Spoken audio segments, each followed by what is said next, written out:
Welcome to Manhwa Recaps, spoilers ahead, watch out, and take care. Huge shout out and special thanks to the channel members. The series starts with a boy saying that he's here again, and that it feels a little melancholic. As he looks up to see a floating island covered in smoke, and that he's nicknamed it the Smoke Sky Island. It has ruined Western style buildings, and it's as if no life had ever existed here at all.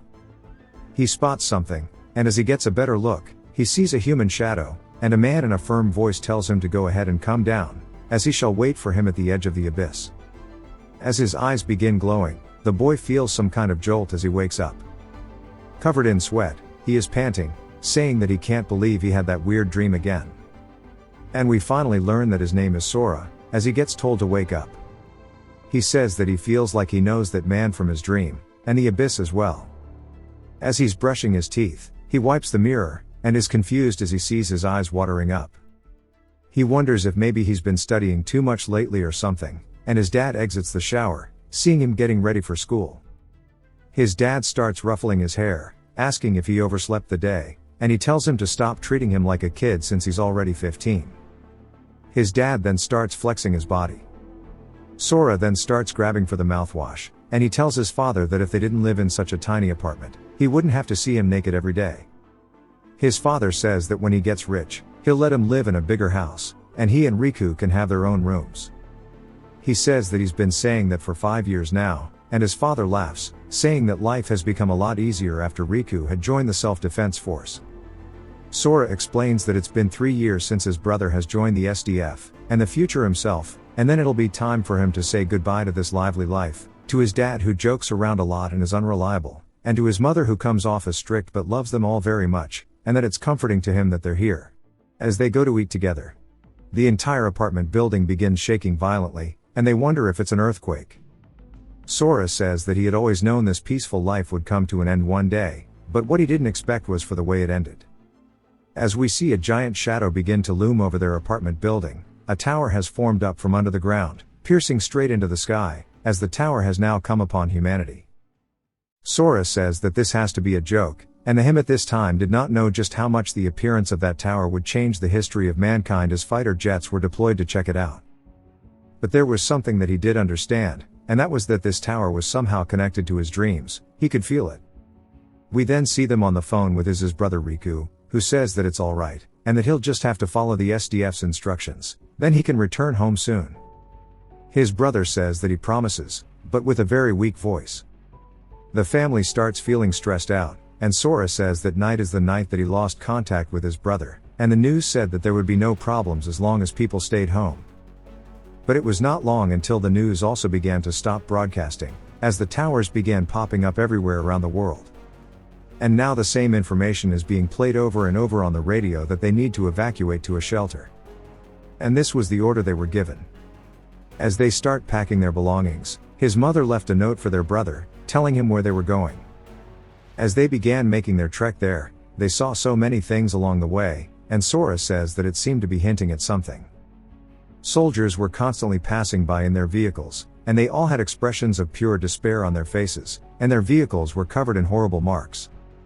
And inside came the disgusting smell of decay.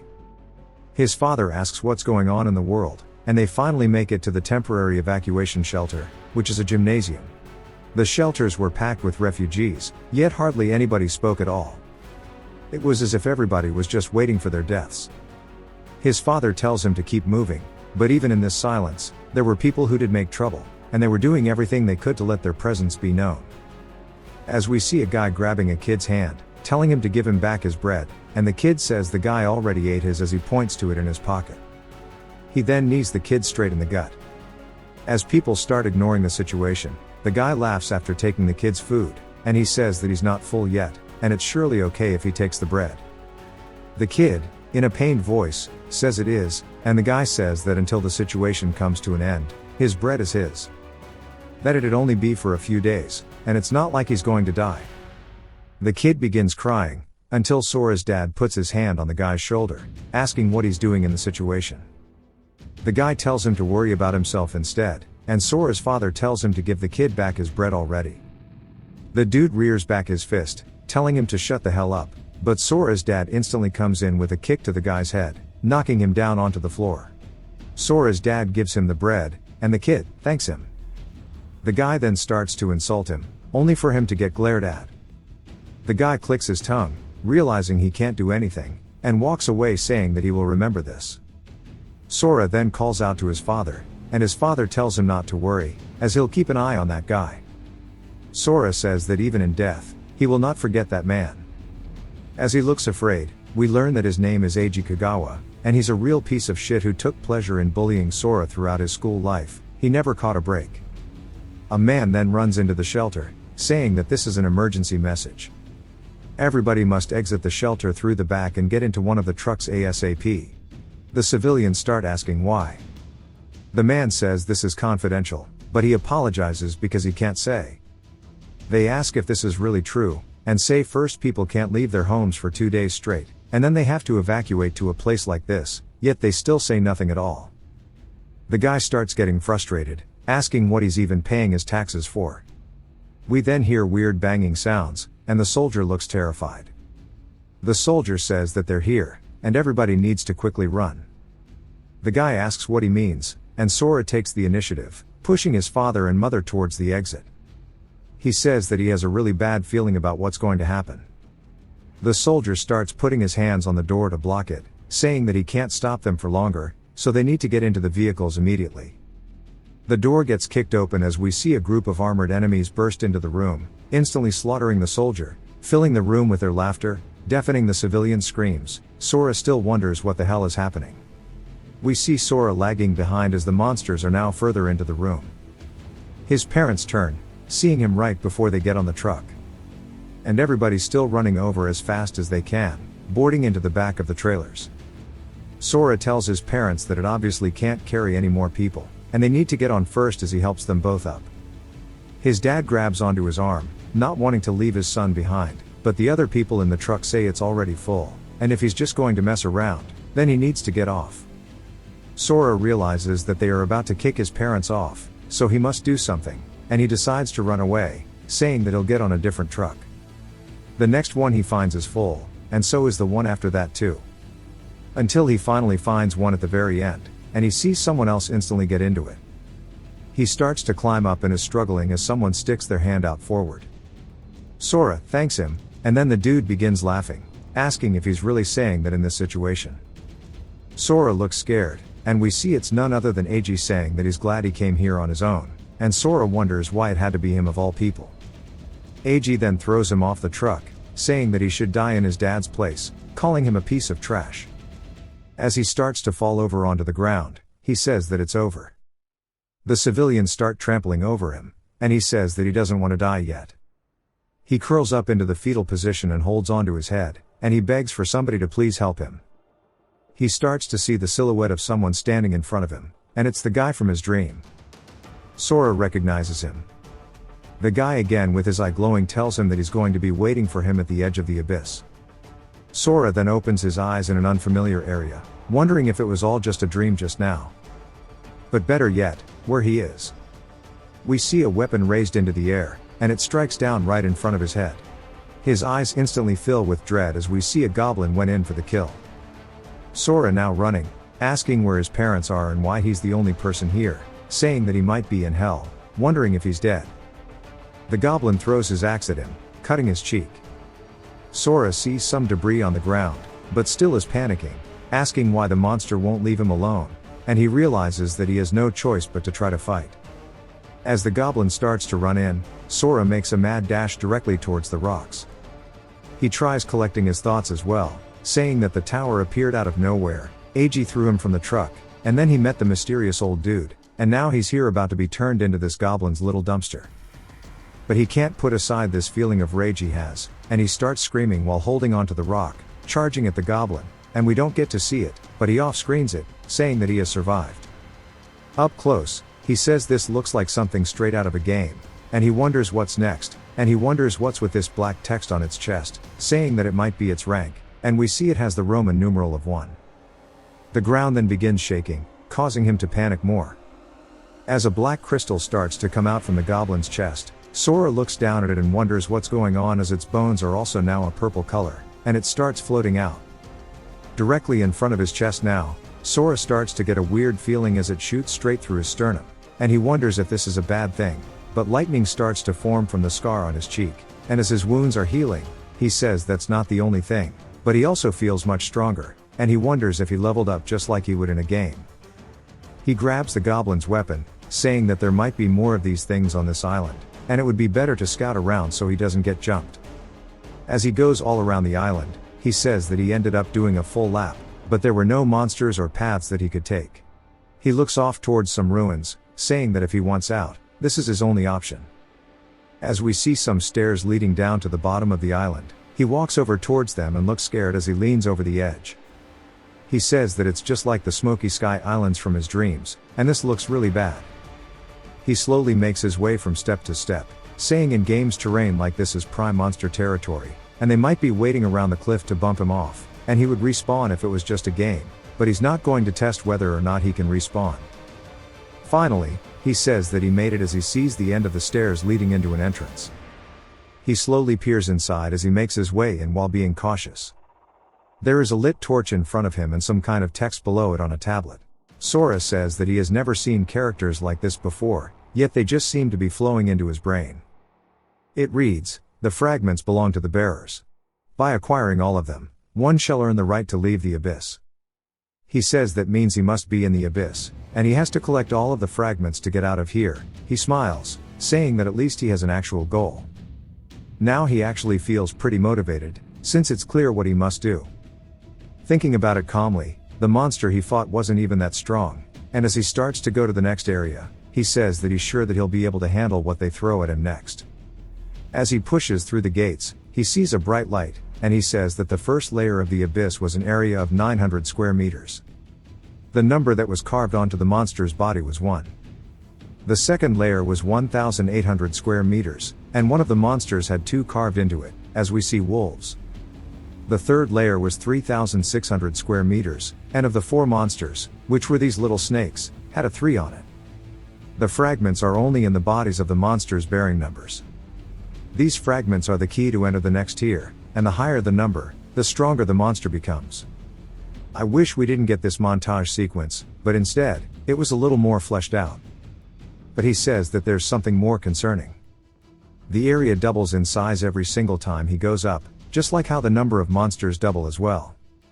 As we see this time, he has killed some bear monsters, but it's not like he's not following along, as he is getting stronger with each and every passing stage, this time slamming his fist into the back of a giant monster's head, killing it.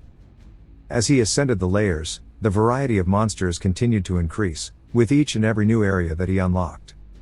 On the 12th floor, he encountered the monsters that attacked the shelter that day, but now they were no longer a match for him, as he effortlessly destroyed every one of them, and that there are so many monsters, and his senses have begun to go numb. The 13th layer has 4,000 monsters, the 14th has 16,000, the 21st has over 1 million, and so on, and he is just straight speedrunning each and every layer. When he got to the 30th floor, the number of monsters had reached 500 million. Finding the keys was like finding a needle in a haystack. But, with pure dedication and ripping apart every single monster, he made do. Some of the key-bearing monsters were protected by groups of monsters, while others hid in small caves, but the most annoying thing above all was that the amount of time it took for him to kill every single enemy gradually began to wear down on him, as we see him leaping, fighting an absolute unit, and then a giant demon centipede-like monster. He continued his conquest of each and every single floor, leaving nothing behind, because he had to continue forward. As he walks into the next layer, he is on the 42nd one, and the number of monsters on the 42nd floor was more than 2 trillion that he had to comb through. Sora begins laughing like a maniac and saying that this is the shit. Now we are on a whole new floor as there are dragons soaring above. He wonders what year it is, but says rather the concept of time no longer matters to him, as here there is only death and massacre, and he is the only thing that shall remain, as he is marking the monsters he's slain on the wall. He hears the sound of footsteps and turns, seeing monsters approaching him. And he says the cycle never ends, the monsters approach him, trying to kill him, but instead, they get massacred, and he clears the floor, one after the other, slowly but surely making his way deeper into the abyss. As we see him carrying the monster's head directly from its spine, he asks how many monsters does this even make, but decides that he'll just continue marking, saying that it's about time that he finds the key. His brand new chalkboard gets destroyed, sending the debris flying out everywhere, which surprises him. As a giant centipede from hell appears directly in his face, Sora says that sure was one hell of an entrance, and he asks if maybe this is the key. As it starts to attack towards him, he dashes off the ground, breaking the sound barrier multiple times, and says no matter how strong it is, it's all the same to him at this point. As he effortlessly rips it apart, he says even the monsters who think they are strong die in one single hit, and he doesn't even have to put in the slightest amount of effort to kill them. As that's another thing that's lost all meaning, such as time, power holds nothing to him. The monsters did not scale as well as he did, and he starts to get pissed, asking where the hell is the 42nd layer's key, telling it to come out already and fight him as he's had enough of this. I wonder how many of the trillion monsters he has killed. We then get yet another recap of how 20 towers suddenly appeared across the world, and before humanity could make sense of them, monsters poured out and nearly wiped everything out of existence. Most people were slaughtered, and that day became known as Judgment Day. A handful of its survivors awakened to gain access to a mysterious system. And it would awaken them, giving them combat stats. Those who awakened were granted overwhelming power. Human society was rebuilt, and the awakened founded hunters' guilds. After that, we don't get to see what happens yet, as Sora is chasing after a wolf, telling it to wait because he's trying to see what's on it. He is then surprised as he sees some chains wrapping around the wolf, and he hears somebody saying that he just used an advanced transfer scroll, and they can't let that summon go through. Sora recognizes the speech as human, and sees the wolf floating up into the sky towards a magic circle. Sora wonders if that's an exit, and thinks about it, saying if this is an exit, this is his only way out. He crouches down, and bursts straight up towards where the wolf is flying. It starts giving him a warning, as abyssal summoning is unable to transfer more than 2 living beings.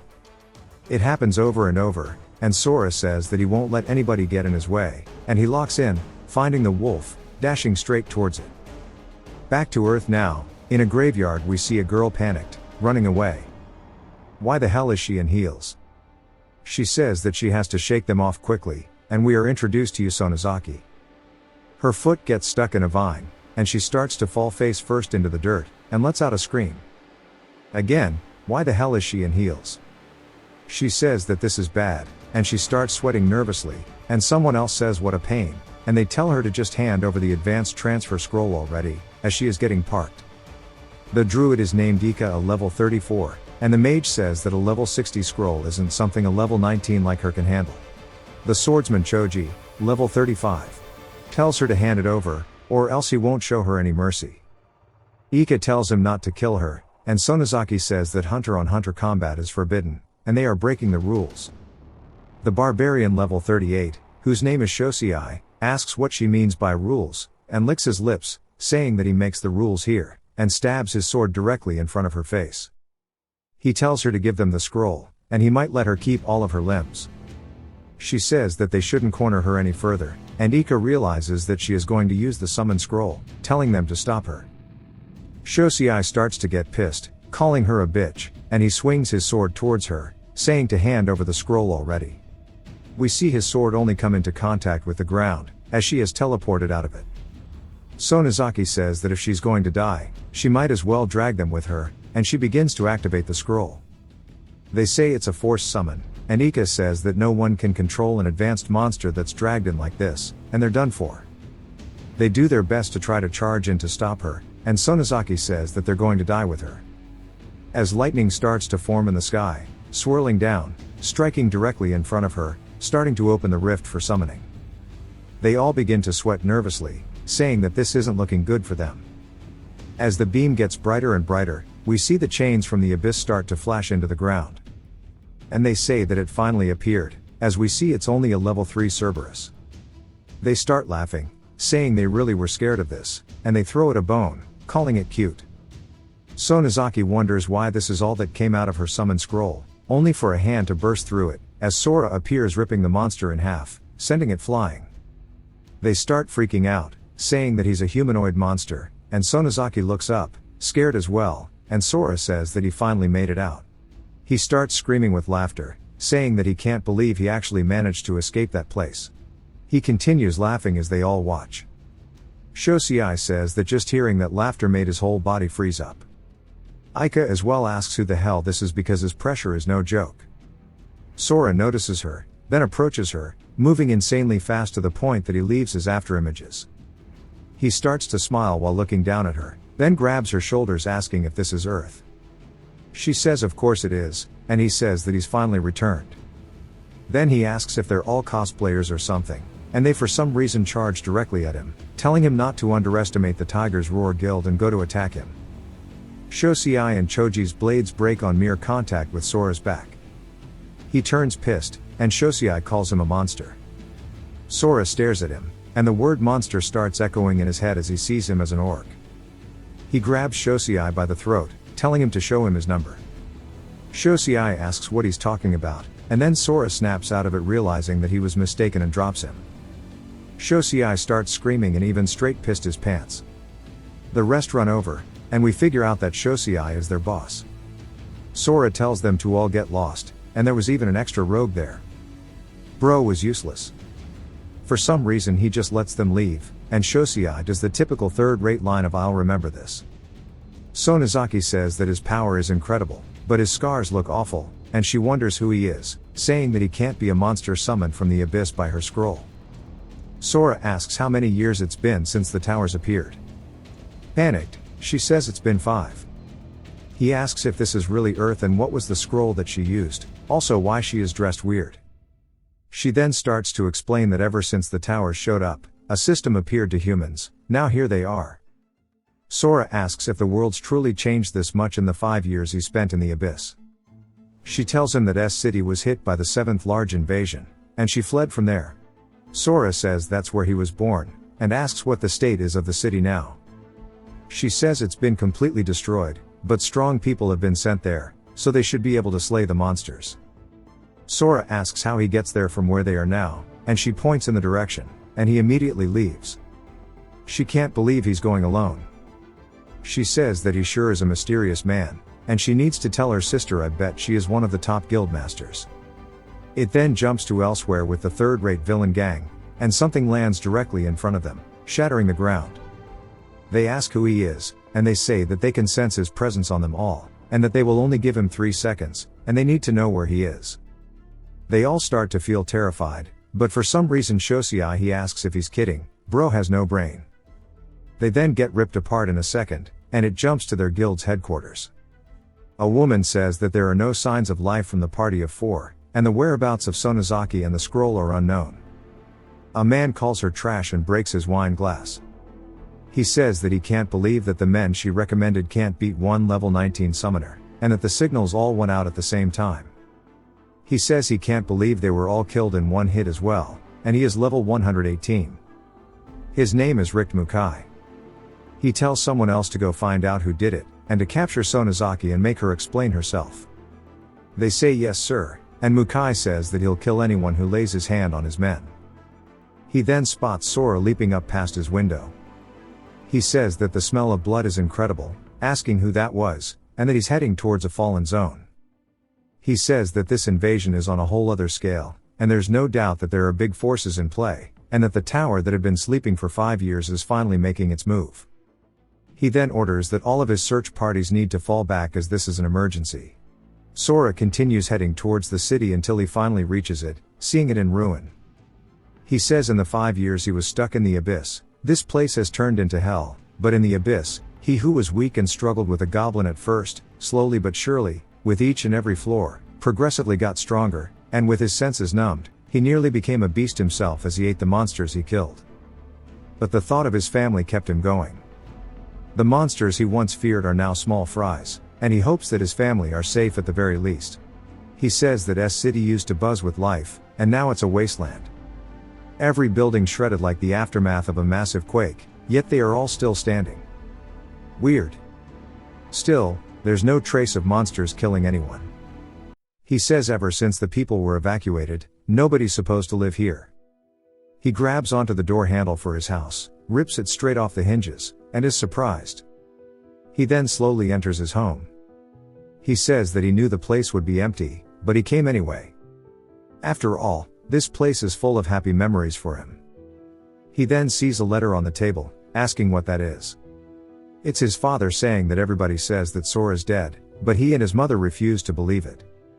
They grab his things and set them up exactly like in his old room, and they're sure he's going to come back. Sora starts crying manly tears, and he says they risked their lives to come back for him. They even laid out his favorite clothes from sizes S to large. That way, whenever he returns, he can slip into fresh drip. There's a map to Shelter 6 in the drawer. Once he reads this, he needs to come find them, as they will always be waiting for him. Love, Mom, and Dad. He starts crying while holding onto their family photos, and he wonders how strong he is right now. He then starts cutting his hair, saying that if he's tough enough to end this apocalypse, maybe he can reclaim the days that he lost. How did he cut the back of his head like that though? Bro is rocking that Sung Jin Woo haircut, and he says that he's going to follow the map, heading to Shelter 6, just like the map says. But the road is a complete wreck. But going his own way will be faster regardless, as he starts soaring through the air. A flying monster spots him and starts going for an attack, but he rips it apart. He then continues bouncing from monster to monster, clearing out the skies as he continues forward. Some nearby people ask what that sound was, and the other guy says he's just drunk, and that the man's guard duty is boring. They then sense something fly past them, and they ask what that was.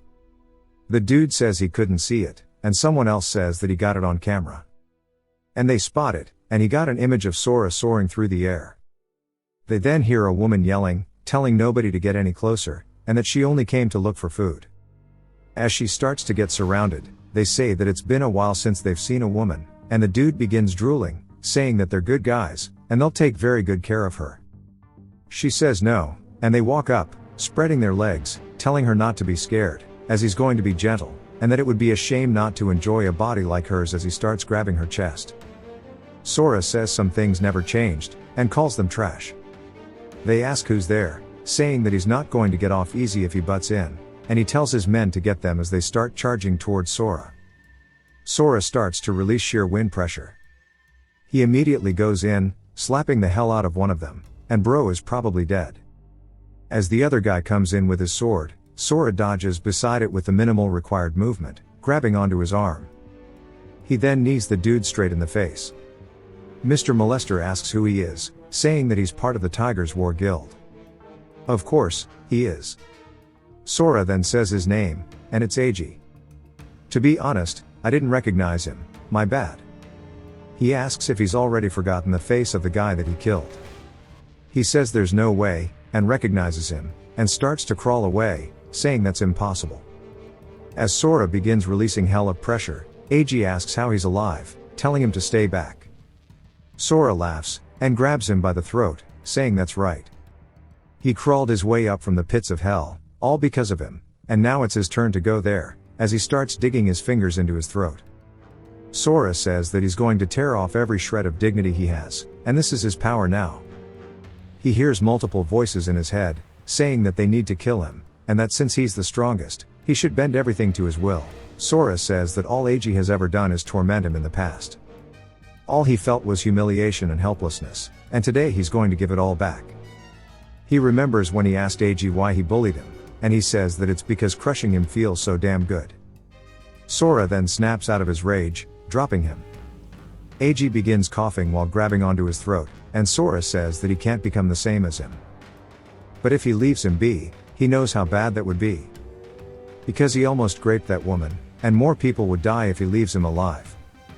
He says that he tried to kill him and failed, so he won't kill him, but he can't just let him walk away.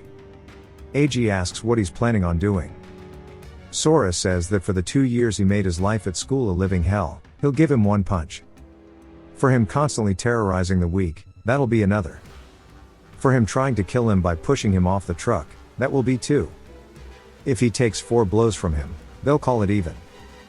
Eiji apologizes, saying that it's all his fault, and if he punches him the way he is now, he'll probably die from the first hit.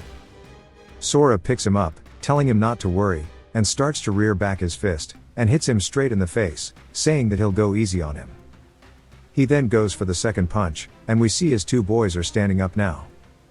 Blood is splattered across the ground, as Sora hits him once more for the third punch, and then tells him to stand up as it's time for the last. AG begs for him to just kill him already, as we see his eyes are all busted up. Sora comes in with a kick straight to his head, slamming him into the ground. Bro's eyes actually exploded out of his head. Sora says that he did a little more than that, as he amputated all 4 of his limbs and made him completely blind, and this is about right. He tells his friends to take him to the hospital, and that they should never show their faces in front of him again as he leaps off.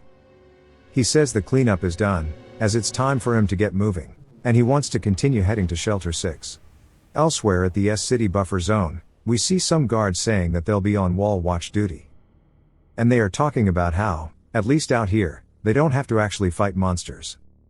Someone else tells them to stop being a wimp, and if monsters show up, they need to not freak out and fall off. They need to stay sharp, because there's no telling when one will appear. We introduce the first lieutenant named Tanji, and he is a level 31 commander. One of the privates named Shoki says that this is the buffer zone, and monsters barely show up here, flag spotted. And he is a level 22 warrior.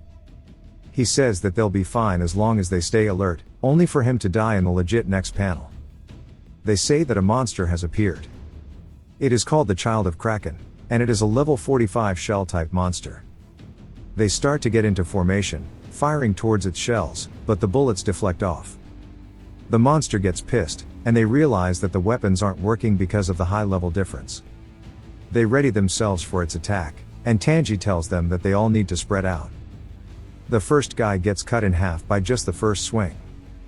His boy sees his friend flying through the air and gets pissed, and starts cursing at the monster, holding onto explosives. He runs in, saying that he's going to take it down. As they give him some covering fire, making the monster turn, he's now right under it with the explosive. It raises its tentacles into the air, going to slam down, but it stops to shy of their faces, and they wonder what's going on. As the monster starts to look scared, they wonder what's going on, and Tanji asks if it's really scared or if there's something else going on. The monster then completely starts to cover up its eye, and goes into a complete defensive stance. The guy says that he doesn't know what it's scared of, but this is his chance to avenge his friends. As he throws the explosive directly towards the monster, he yells, telling it to die, as it explodes, causing it to start to get engulfed by the flames. They wonder if they killed it, only for it to have done minimal damage. The monster then glares directly at them as the flames barely lasted for a few seconds, and they can't believe that it's pretty much unscathed. As it goes to attack and kill the man, Sora lands, crushing it under the weight of his landing, saving the soldier. The soldier is confused, and Tanji asks if this is the reason it was scared, and if it was all because of this man. Tanji says that he killed a monster that survived an explosion with a single hit. And that there aren't many with that kind of S-rank destructive power, but he's never seen him before. So he needs to find out who he is no matter what. He begins to use his special skill called Inspect, which allows him to view detailed information about the target. The closer he is in level, the more he can see. And we see Tanji is surprised, saying, "No way," as all it says instead is that he needs to show his respect in the system alert. Tanji's surprised, and he's thirsty to get dizzy as he falls over. The soldiers then catch him, asking what's going on, and they call for a medic. Sora turns confused, saying that there's something he wants to ask. The soldier asks what it is, and Sora asks how far evacuation Shelter 6 is from here. The man says that it's 50 kilometers to the north, but he has to go through Area X to get there. Sora asks what Area X is, and the soldier tells him that it's where they're holding back the monster rush. The monsters are being concentrated there to minimize damages from fighting, and there are a lot of hunters there fighting the monsters. The soldiers then start saying that there are a lot of rare drops. And when Sora turns, he wonders if you get drops when you defeat monsters in the real world, saying that it truly is like a game. He asks how strong this monster was to them, and they say that a level 45 is quite a tough opponent. Sora asks if this is really enough to cause difficulties, asking how many monsters above level 45 are there in the monster rush. The man says probably no more than 100, and if there were plenty of monsters like that, one everywhere, humanity would have gone extinct long ago. Sora says he gets it, and that he's going to head out soon. The man starts to freeze up and calls out to him, saying that this might be an unreasonable request, but he please wants him to head to Area X, because if there is a strong hunter like himself, many people can be saved. Sora asks that the shortest route to Shelter 6 is through Area X, and the man says yes. Sora says in that case, he'll do it. While he goes through Area X, he'll defeat any monsters unfortunate enough to come across him. It jumps to sometime later as we see a tent, and Tanji is laying down, starting to wake up. The soldiers are glad that he's responsive, and Tanji asks how long he was out for. The man says it was about 10 minutes, and that the recovery items dropped by the monsters worked immediately. Tanji asks about the man that saved them earlier, as the soldier informs him that he went to the north. Tanji, still trying to wake up fully as he has a headache, then realizes what he just said. The soldier tells him that he is returning to Evacuation Shelter 6. Tanji asks if this means he is going to go through Area X. The soldier says it looked like he didn't care about it at all as he went without hesitation. Tanji says they need to contact the Central Command Center immediately. The soldier asks if he's sure. Tanji looks down at his watch, saying that there's about 10 minutes until the scheduled time, and he should be able to make it. A man then enters, saying that he sent a message with the emergency radio. The man then comes back, saying that he sent the message with the emergency radio, but he wonders why the Central Command Center. Tanji says that this operation is different from the other ones. This information is highly classified, which is why they weren't informed. And Area X serves as the base for this operation. It's not part of the region where they're holding back monsters. Rather, it's a bombing zone. As we see Command Center, bro, that guy's got a gut. A woman says that an emergency call has come in from Area B22. The central commander tells her to put them through, and we are introduced to Renji Kumagaya, who is a level 58 flame mage. The woman says, "Yes sir," and starts typing away at her keyboard. Tanji then reports in, saying that he needs to alert him of this. Just now, a mysterious hunter has left for the bombing zone, and he does not know about the operation. Renji asks why this is important, asking if he's here to report his mistake. Tanji says that's not it.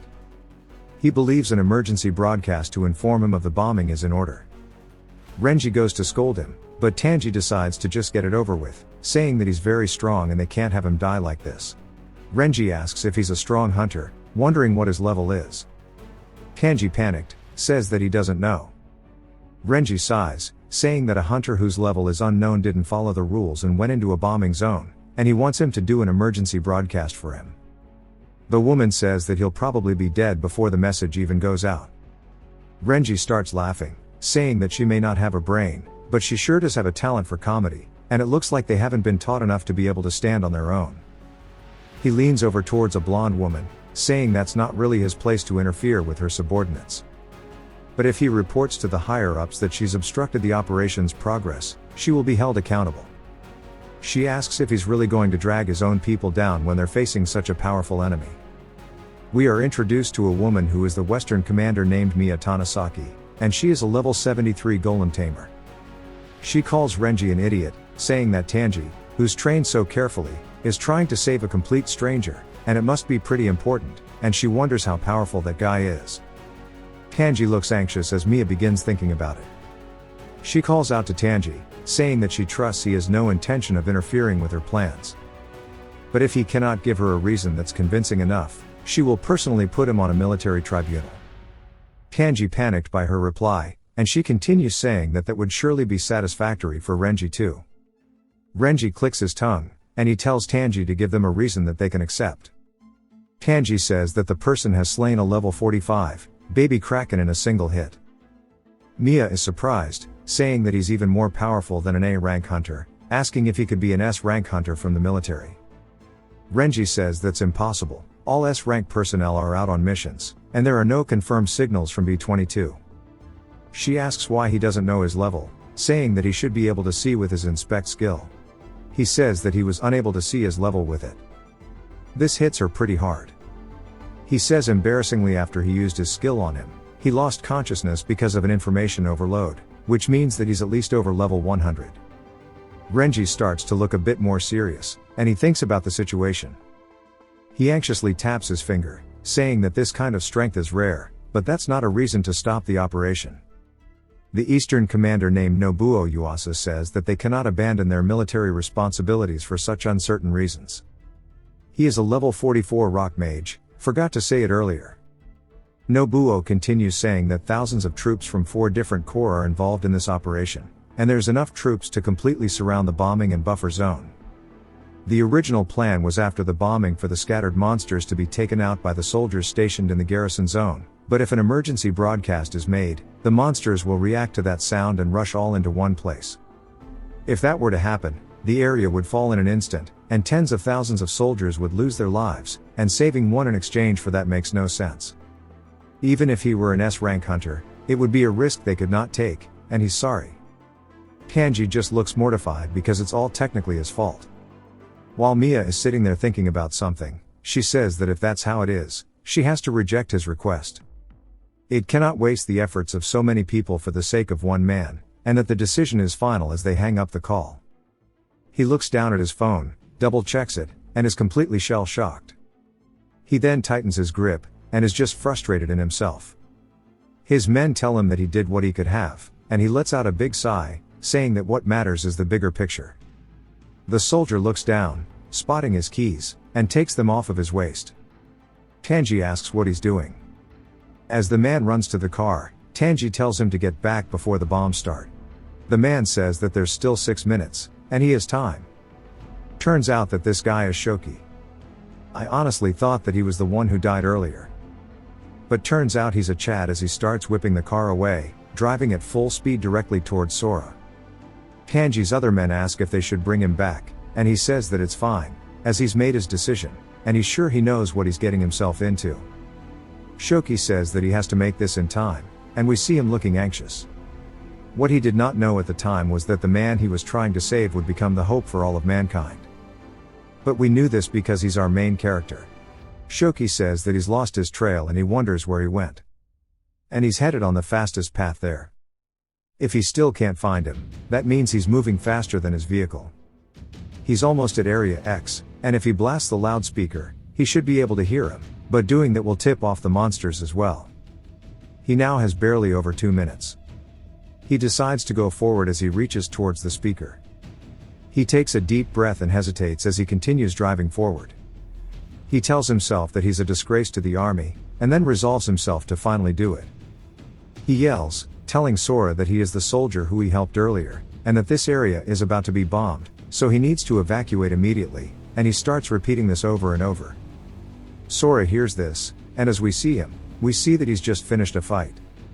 He says that explains why there are not many hunters around.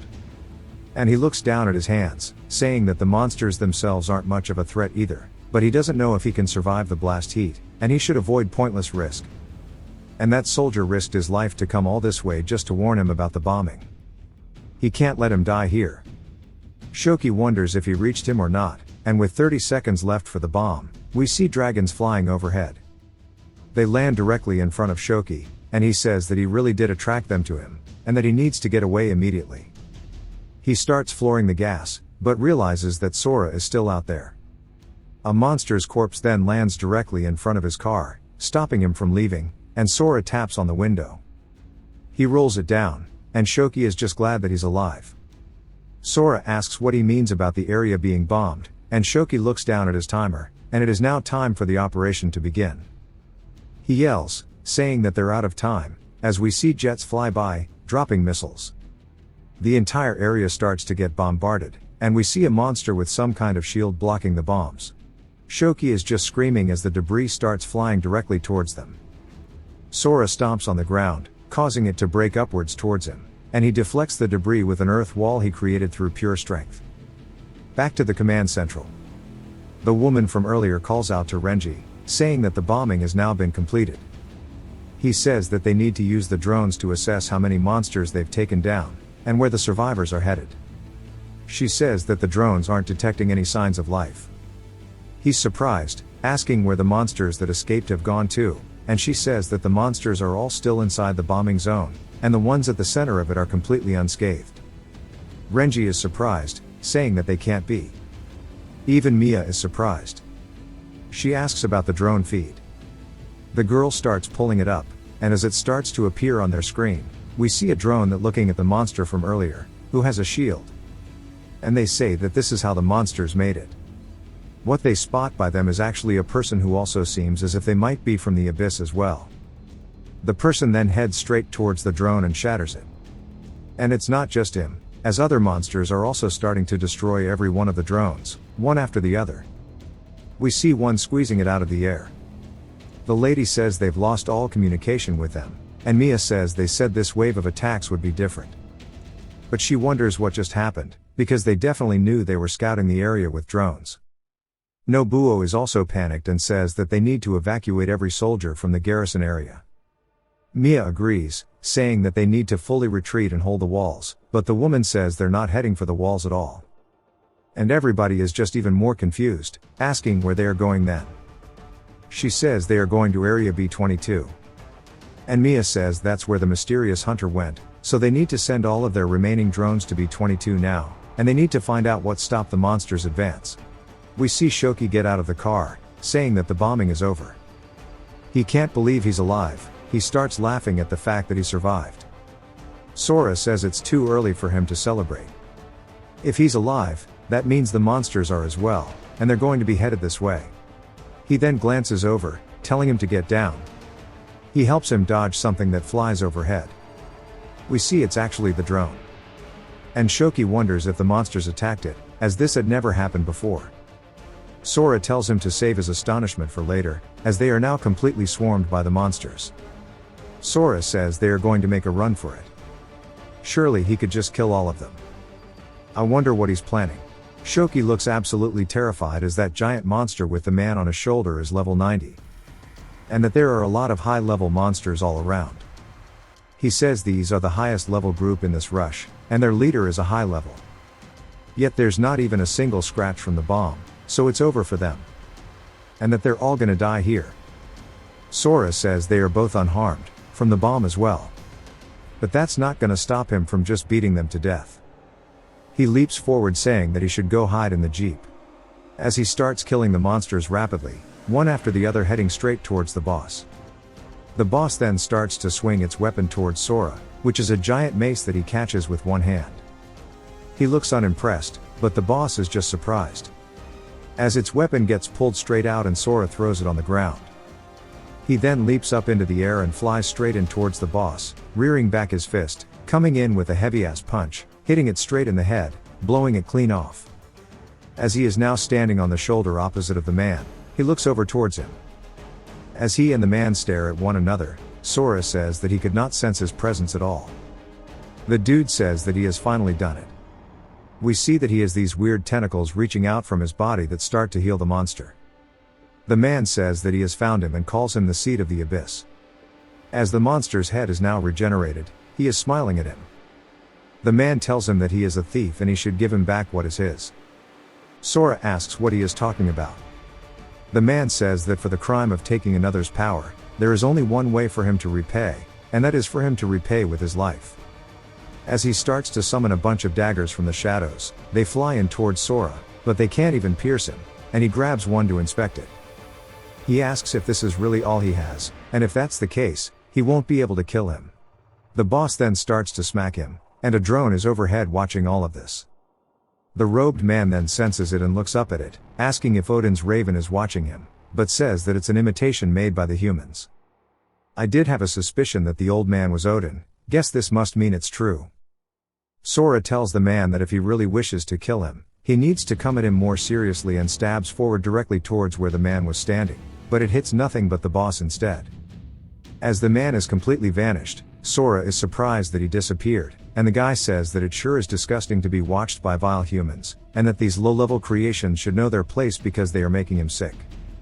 As he extends his hand out forward, some monsters immediately start to tear apart the drones. The man then orders the rest to take out every observer they can. In a nearby apartment complex, a man says that his drone has been destroyed, but he managed to complete his mission. The reason the monsters changed course is because of this guy, and he's the hunter who faced the rush alone, and he needs to go inform the commander about him. He hears very loud sounds coming from the hallway as a monster bursts straight through the wall, extending its tentacles out towards him. We then hear the man screaming from far away, and the robed man laughs, saying that his servants should kill all of them. Sora looks at the man and recalls Shoki saying that if there's a strong hunter like him, many people could be saved, and how he came all this way to rescue him when he never had a reason to. Something in the car has been stalled and he can't get the engine to run. Sora grits his teeth, saying that to hunt an enemy, he has to start with their leader, and he leaps down directly towards the robed man, saying that if he wants to save as many people as possible, he has to clear out his enemies as quickly as he can. The boss then realizes this is a chance to attack, as he raises his arm and swings down. Sora dodges it, saying that by fusing with the man, the large monster's attack power has increased significantly. He then notices the man coming out from the shadows, and says that he sure is persistent. Sora then gets a better look at the guy, and is just surprised because they look just alike, as if he is Sora himself. The robed man then starts to form a shadowy sword, and Sora says that this sword is bad news, and he can tell based on the energy. And once more, the robed man calls him the seed of the abyss, saying that he will kill him. He then thrusts his sword forward, saying that this is his destiny. Sora rears back his fist and punches forward, hitting the man's arm, causing him to drop the sword. He then takes a hold of it and raises it overhead. The robed man looks caught off guard by this, and Sora swings forward, but the attack gets blocked. Sora says he can't believe that was nullified too, and wonders if it was just his imagination. He says that this energy surge is almost exactly like the power he felt in the abyss. The man asked if sealing somebody else's weapon is all that he is capable of, and grits his teeth looking frustrated. The man then swings his hand, and the weapon disappears from Sora's hands. He says that this is the power of the abyss, and it looks like there are still a lot of uses for it that he has yet to discover. And that this fight sure is going to drag on, and first things first, he needs to get that soldier somewhere safe. He asks Shoki if he's okay with heights. He says yes. And then the car begins to get lifted up into the air as Sora tells him they're about to get flying. The robed man calls him a fool, saying that he shouldn't take the power of the abyss lightly, and that the strong don't exist to protect the weak. They only exist to become the strongest, as he starts to form a giant spherical thing in the sky above. He yells, telling Sora to die alongside that weak human. And Sora says the attack sure is fast, and even if he runs, it'll catch up to him. In that case, he'll just fight it straight on. As he leaps off the ground towards it, he starts to bring his fist in and swings forward, hitting through it. He wonders if it worked, saying that there was no actual impact, and he spots a smaller, more pure orb and says that that must be the real body. He then hears Shoki screaming and realizes what has happened as the car is starting to get manhandled by the power. Sora tells him to get out of the car, and Shoki tells the power not to come any closer. The robed man tells him not to be afraid, calling him a pitiful lamb, and Sora watches as the car gets pierced entirely by the power. Sora starts to go check it out, seeing if he's okay, and the robed man asks if he's angry, telling him not to get so worked up. Sora starts breaking the tips off the spikes, and the robed man tells him to look as he is not dead yet. And he tells him to see how he is even smiling because he is using necromancy. Shoki's corpse begins to laugh, and the robed man says that watching everyone he cares about die before his eyes, that is the fate that is the seed of the abyss. Sora just looks pissed, asking if he gets off on trampling other people's dignity too. The robed man continues laughing and starts to form something in his hands before he shoots it out, saying there's no need to state the obvious, and it's called Obsidian Storm as it starts flying by Sora. He doesn't even dodge it, letting it cut him to pieces. He asks if that's really the case. He then dashes off the spike where he was standing, shattering it, and says that scum like him make him sick. As he rears back his fist, he comes in with one hell of a punch, breaking the spikes and shattering all the spikes in his path. He grits his teeth while flying and grabs Shoki's body. Shoki then begins to smile at him with red eyes and begins wailing on his face. Sora looks down to him, apologizing, saying that he is sad that he got dragged into this and locks him in the car. He then turns back towards the robed man and instantly flies into attack. The robed man tells him it's useless as the attack just gets nullified. He says that he's just a rookie who can't even handle the power of the abyss, and he can't hope to defeat him. But he says this as he gets hit straight in the face, and we see blood fly out of his mouth as he gets sent flying off to the side. Sora says that he's the one who's gonna be no match, and I think he's cleaning his fist, I'm not sure. The giant boss then appears to protect the man as he is still saying that's impossible, wondering how he actually hurt him. Sora tells him that people grow, calling him an idiot. The robed man realizes that this is bad and gets back up on his bodyguard as Sora's flying in. The robed man says that just by seeing his move, he's learned to control the power of the abyss, asking if that makes any sense. But he doesn't see Sora anywhere, asking where he is. Of course, Sora is now coming in from behind. The man turns, spots him in time, and leaps off the boss's shoulder, creating some distance between the two of them, saying that he's tougher than he thought. Sora says that he might escape from him, but he wants to see the boss escape this, as he swings his arm down, cutting it in half. As the attack even shatters the building behind him, the boss begins to heal itself using the powers from the abyss. Sora says that he recognizes this technique now and that he's going to aim for the real body's core. As he starts to grab onto the abyss aura with his bare hands, he begins to pull it apart, telling it to get crushed. The boss says there's no way, as its core begins to get damaged, and Sora descends from the air. The sun then begins to shine in brightly, and we see it starting to get burned into bits, slowly but surely disintegrating into the air as the boss has now been defeated. Sora then glares towards the robed man saying that he is next. The robed man says that he's going to remember this as he starts preparing an attack, and he calls it Shadow Unity. As all of the nearby monsters start to get controlled, they turn directly towards Sora as they start releasing screams, beginning to surround him.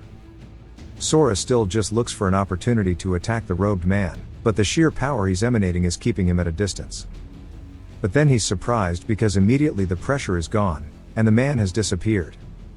He asks if he really used a technique like that just to escape.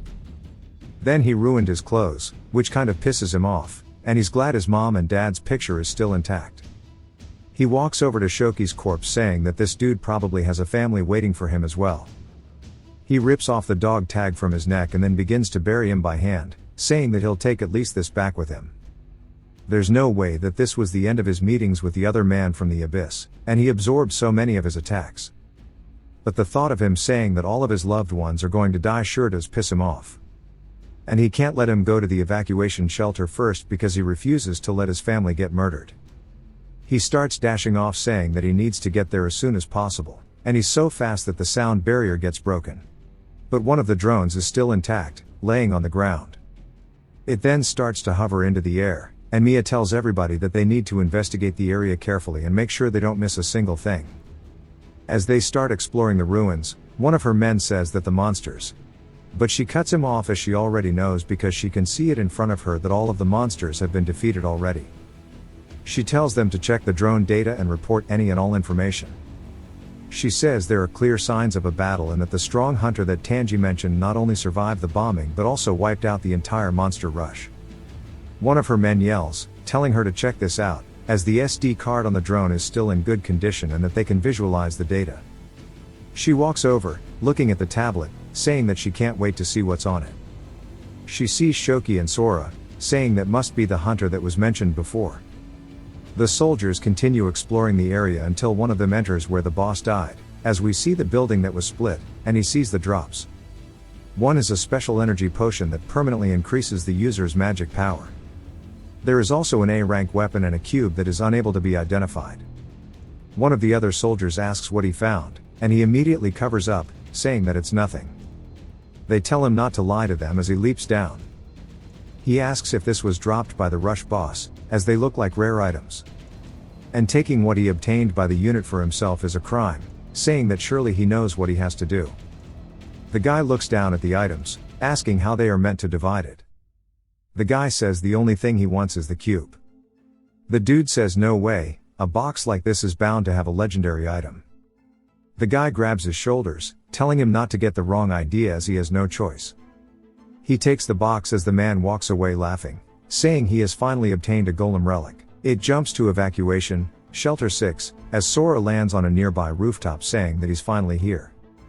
He sees guards still on duty, saying that it looks like they have yet to be attacked, as there are people all around. As Sora walks through, some of them look confused by something, as we see Sora walking through, getting everybody's attention, as they can't help but stare. Sora says that he doesn't feel the robed man's presence anywhere near, rather he doesn't feel the presence of anyone strong at all, but if no strong person is here, it'll be destroyed sooner or later. He stands before a man wearing a blindfold and wonders if he is blind. The dude says he has really dense blood, and he must have come from outside. Sora says that's right. The dude laughs, saying that's a relief then, and that he should rest assured, for he means no ill will.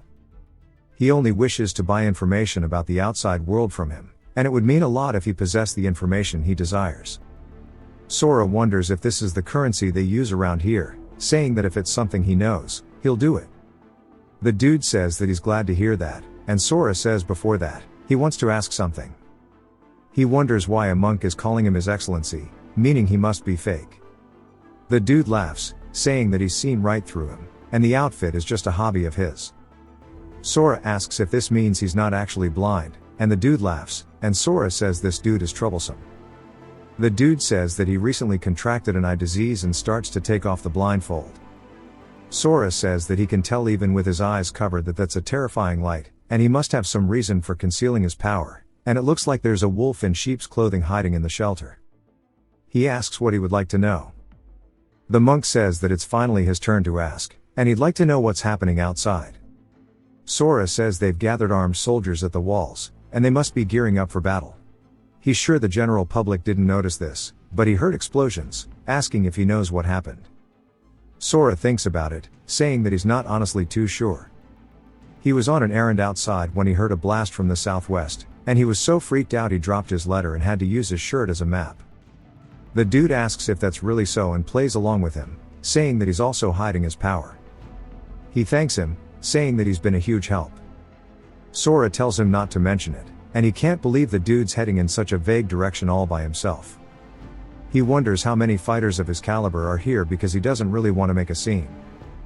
Besides, they're letting someone as suspicious as himself wander freely, and maybe humanity's guard is down because they're all facing the same enemy. He heads to a department store, and they tell him to come again later. He says that he bought some new drip with the clothes that the monk gave him, and now it's time for him to finally find his parents, as he begins looking around. He says he should do it the old-fashioned way, and he taps on a girl's shoulder, asking if she recognizes the couple in this photo. She looks surprised and immediately walks away, panicking, saying that she doesn't know them. He says her reaction was like she saw a ghost, and he wonders if everyone here is on edge. He sees some dude barking at people in the street and says that he'll ask him. The guy calls out to Sora, though, and Sora asks if he has a problem and glares at him. The dude says that it seems like he's not from around here, and he can't believe he's hitting on people with a picture in the middle of the night, asking what era he thinks he's in. Sora holds up the photo, asking the man if he knows who they are. The dude says that he can't believe he's hitting on him too and then asks why he has a photo of them. Sora asks if he knows who these people are, and the dude asks what's his relationship to them. Sora informs him that they are his parents. The guy looks at Sora and then back at the picture of him as a kid, asking if that's really the same person and if he's here to make fun of him. A car then starts to hit the gas, swerving directly towards them, and the driver looks panicked. The truck collides with Sora, but of course, it doesn't even make him budge. The guy just turns surprised, as Sora is completely unscathed. He tells the dude to repeat what he just said. Panicked, the guy says that he must be really wanting to meet his parents and tells him that if he goes straight down the road, he'll find their home. Sora thanks him and starts heading down the street. The dude tells him to take care and waves him off and then runs away, saying this is bad, as he needs to gather everybody. Sora can't believe that a thug knows where his family lives, and he says come to think of it, his dad was kind to anyone he met, and his mother was the same. Nice people like them just get taken advantage of in this world, but it's fine since he's here now. He makes his way to the end of the road, saying this must be the place, but it's really grand, and he wonders if they really live here. He says with so many people gone, there must be tons of empty houses. He knocks on the door and hears his father's voice asking if they're done with work for the day. His dad then opens the door, welcoming them home, and sees Sora, but Sora is just confused because he sees his father in a butler outfit asking him who the hell he is. Sora says it's him, and his dad is just confused, until Sora tells him his name, and his dad starts to look like he doesn't believe it. We see them both sitting at a table together, and his mother enters, apologizing for keeping them waiting for so long. She asks if they've still not said a word to each other, and his father says that he can hardly believe it because he's a completely different person from the Sora they used to know, and at a time like this, there's only one thing to do. Sora looks nervous, asking what it is, and his father says that it's an exchange of secrets between a father and his son. He doesn't want to expose himself to his wife, but if he can't give him answers, He won't walk away unscathed, and if he says anything even slightly suspicious, then he should be dealt with, as he looks up towards the ceiling. We see a man saying he understands. Sora also notices the henchman, saying that he's still very wary, but with security this tight, he can relax. His father asks if he's up for it, and Sora says the henchman should take care because he's about to hear things he shouldn't. Sora says every weekend, he'd take cooking classes with the homemaker support group. His father is surprised, asking how he knows this. The henchman can't believe that he would do such a thing. Sora says on top of that, he'd sneak off every week to the ballet classes. The henchman also can't picture that either. Sora's father begins glaring at the henchman. The henchman realizes that he is in a bad spot. The room gets awkward, and his father says that may be true, but he doesn't have to be his son to figure that out. Sora says that he can tell him something about their family. His father asks if he really knows, and Sora says of course, telling him not to say that he didn't warn him.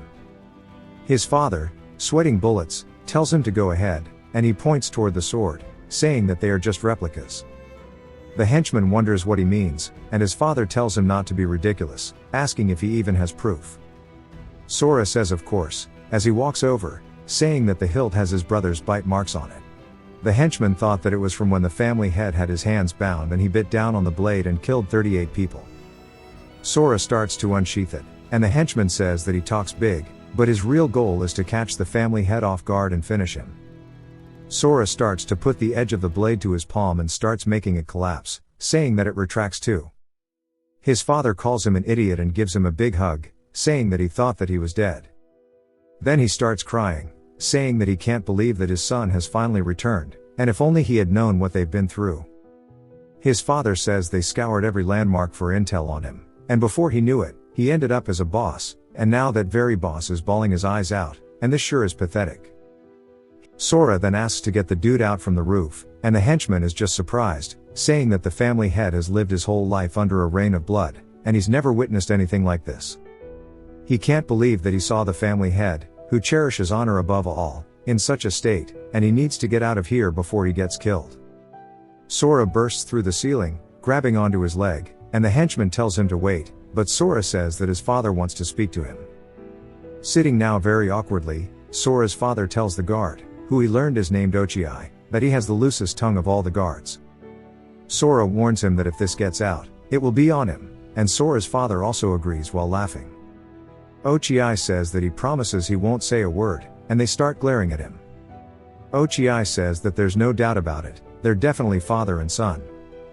His mother tells him not to threaten him, and Ochiai starts to give her puppy dog eyes, and he looks so happy, but she also warns him not to say a word, and he says of course while bowing his head.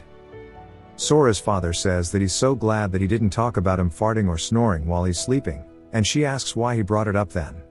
Sora says it's just like the old days, and that he finally is home with his family once more. There's then a knock on the door.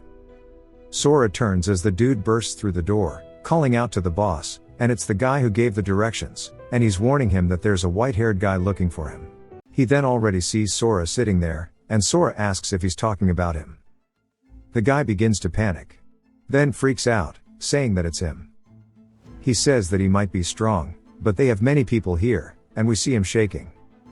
He then asks if he's planning on doing something to his boss, saying that he must be from the tiger's roar. Still shaking, Sora grabs his knees to stop him and then glares at the dude. He then tells his dad to introduce him to his men. His father says that he's his son who has been missing for 5 years and finally returned. He goes to tell him his level, but he has no idea what his level is and begins to stall. Sora tells him that he doesn't actually have the system. They ask if he really survived in the Fallen Zone for 5 years without the system. Broccoli Head says that if he doesn't have the system, then that means no matter how hard he trains, he can't get past level 10. Some of the men say that he kept calling him strong, but he's just a beginner without the system. Broccoli Head laughs, saying that he must have been mistaken, but recalls him getting hit by the truck, saying that if he was just a beginner, it would have hurt him. Sora thinks about it, telling them to try to see his level with their system. Broccoli Head thinks about it as well. Bro does not have a thought going on upstairs and says that's right, since he doesn't have the system, he obviously doesn't know how the basic information works. If you have the system, You can see the levels of monsters, but you can't see the levels of other players without the inspect skill. His father says that the inspect skill is rare, not many hunters have it. Broccoli Head says that the boss has it though, and Sora tells his father to take a look. And he wishes he could get some information about the abyss. A little later, we see them all gathering around to see what his level will be when his dad opens up the stats, and Sora asks his mother if she wants to check. She says more than that, she just wants to be by his side, and she already knows anyways. We see Sora's dad and all the men surprised, and he says no matter how much he tries, he gets the same result, and he can't see anything about his level. His father says there could be two possible reasons for that, either this is because he has no system, or his level is way too high for him to be able to see it. The men look genuinely surprised. His father says that even when he doesn't have the system, he can still see his name. But what's more, he survived alone for 5 years, and he'd be dead by now if he were a beginner, so his level is just beyond his perception, and he asks what he's been doing for the last 5 years. His mother says that they should just be happy, and that Sora is a strong child, and he must have gone through a lot to come back to them. Sora is touched by how much his mother cares for him, and he recalls the countless years that he spent in there, because it was definitely longer than 5 on the inside. He begins tearing up and tells his mother that it's fine, as he is back now. And he tells his mother to stop crying. His dad begins tearing up as well and tells the men to leave to give them some time, and he needs to get out of here, since they've been reunited after so long. As soon as they leave, his father leaves as well, closing the door, asking where the others are, because it's been 2 hours and they're not back. Back to the room. Sora asks his mother where Riku is, and says there's no way it's bad news. She says that he's fine, he doesn't come home often because he's in the military, but since he's back, maybe he wants her to call him, as he's been fighting on the front lines all this time, almost as if trying to avenge him. Sora says that he hasn't seen him in such a long time, asking if she has a high-ranking position here. She says that she has a status, but the reason they trust her is because she is a cleric. She's a healer with many abilities, capable of providing great support and even prophecy. He says that if she's a cleric, maybe she can see what's going on with him. She says that she doesn't have the ability to see skills. And then he asks how she knew he would be back. She says that she already mentioned it, how she has the ability for prophecy, and she knew he would definitely be back one day. Sometime later, at the front gate, there's a knock, and a dude opens the door asking who it is, only to see a man with an X on his forehead, and we learn that he is the vice chief. Sora's dad opens the door, welcoming the man back, and we learn that he is the vice president of the United Guilds. His name is Jiro Iwashima. Sora's dad asks why he has such a long face and if something happened, as he had someone look into this behind the scenes, asking what he found out. He says that Tiger's roar is related to the army as he had suspected. They turned in the monster carcass to the army like always, but this guy with a notebook started nitpicking during inspection. He made a bunch of excuses and only gave them half the points and reported the full amount to his bosses. Upon checking, all the disparity led to Tiger's roar. Sora's dad says he can't believe that happened. If Tiger's roar, who's supposed to be neutral, is pulling something like this, then there's got to be more to it, but they can't just sit back and get trampled on as that would affect the town's future. He tells Jiro to go rest and get some good food, and he'll head straight over to Tiger's roar later and straighten this out with them. They've got to show them that the United Guild isn't that naive. Sora thinks about it after overhearing it, saying that, thanks to the Black Shard, all of his abilities went into overdrive. It's not just his strength either, and his senses have become sharper, so he can hear things very far away. It looks like Tiger's roar is all over the place. If his dad's going to negotiate with them, he's a little worried. Sora opens the door and spots his father and Jiro, and he tells him that he's coming with him. Broccoli wonders if he's really planning to get involved in this mess, but this may be their chance to see his true powers. Jiro just has no idea who the hell he is, asking Sora's dad. He says that this is his son who went missing in the Fallen Zone for 5 years. Jiro asks what his level is, and Sora's dad says that his son actually does not possess the system at all. Jiro looks surprised, asking if this means he's a normal person, because without the system he'll be dead in any shelter. He won't be able to last more than 3 days out there. It's not entirely impossible, with elite stats and top survival skills, but without job skills, he'll become dead weight the moment it turns into a fight. Jiro says that that's good news, but since he just got back, he must be exhausted, and he should sit this one out, asking Sora's dad what he thinks. Sora's dad goes along with it, saying that he should stay with his mother. His mother says that she hasn't shown him around the house yet, and Sora wonders if they think he won't be of any use. He guesses that's to be expected, as he's just a normal human to anyone who has the system. He says come to think of it, he still hasn't grasped the shelter's full picture. If there really is a monster like he's imagining, he needs to hide his real power so he doesn't drag his parents down, and he agrees with it, which surprises Broccoli. Broccoli says that he lost his chance to see his powers, and the gang starts to head out. Sora watches, and his mother says that he shouldn't worry too much, as his dad's just worried, and they just reunited after a long time, so of course he wouldn't want to put him in any danger. She also warns him that his dad is really strong, so he'll be fine, and she always uses her vision to see the future, and it tells her that he'll come out of this safely, too. Sora says it's fine, but he's not a kid anymore, and it's true that his mom uses her prophecies to foresee danger, but Tiger's Roar is connected to the military. His dad will only keep clashing with them more and more from here on out. He asks how the situation here is at the shelter and why the Tiger's Roar is on bad terms with them. She says that ever since Judgment Day, his father got awakened, and he joined forces with the military to manage the shelters. Then he started the United Guilds and cooperated with the military here in hopes of finding him. The United Guilds grew this large because everyone was moved by that person's vow to find each other's family. The United Guilds handle keeping order, scavenging supplies out in the field, and pretty much every other management task. He's a kind man, and that's why he didn't want to send his own people into the breach. That's how they've managed to preserve the peace in these past 4 years, but several months ago, Tiger's Roar from Evacuation Shelter 4 came up here to set up a branch. Ever since then, their conflict with them never stopped. Sora asks why the military doesn't intervene, and she says that since the enemies just keep on getting stronger, the army can't hold them back anymore. But Tiger's Roar was founded to clear the towers, and their strength is so overwhelming that the army has no choice but to lean on them. The information on tower rating is valuable enough that the military can't ignore it. On top of that, they have an awakened chosen by the tower deity. They are called Esra, and it is their trump card. Sora asks what a tower deity is, and she says that they are the lords of the tower. Their power is practically equivalent to a god's for humans, and if you pass the deity's trial, you become an Esra and are bestowed with divine power. They are considered God's messengers outside the towers, and they also become guardians within the tower's walls. Tiger's Roar currently has the most number of them, and since each Esra harbors an absurd power, they swallow up every neighboring guild in no time. His father's guild is beloved by the locals, but they have never cleared a single tower. They are the only ones in the Union still struggling without an Esra. Sora says the situation sure is pretty bad, and if people love the United Guilds, why do they behave like a Yakuza group? She asks what he's talking about, saying that's all just the preference she decided on. Sora can't believe that his mother had this kind of side to her. She asks what does it matter, since everyone is happy and full of energy, and since he's tired, he should go ahead and have a nice bath, and that he should call her if he'd like to have his back washed. He says that he'll do it himself. She tells him he really has grown up and leaves him in his room.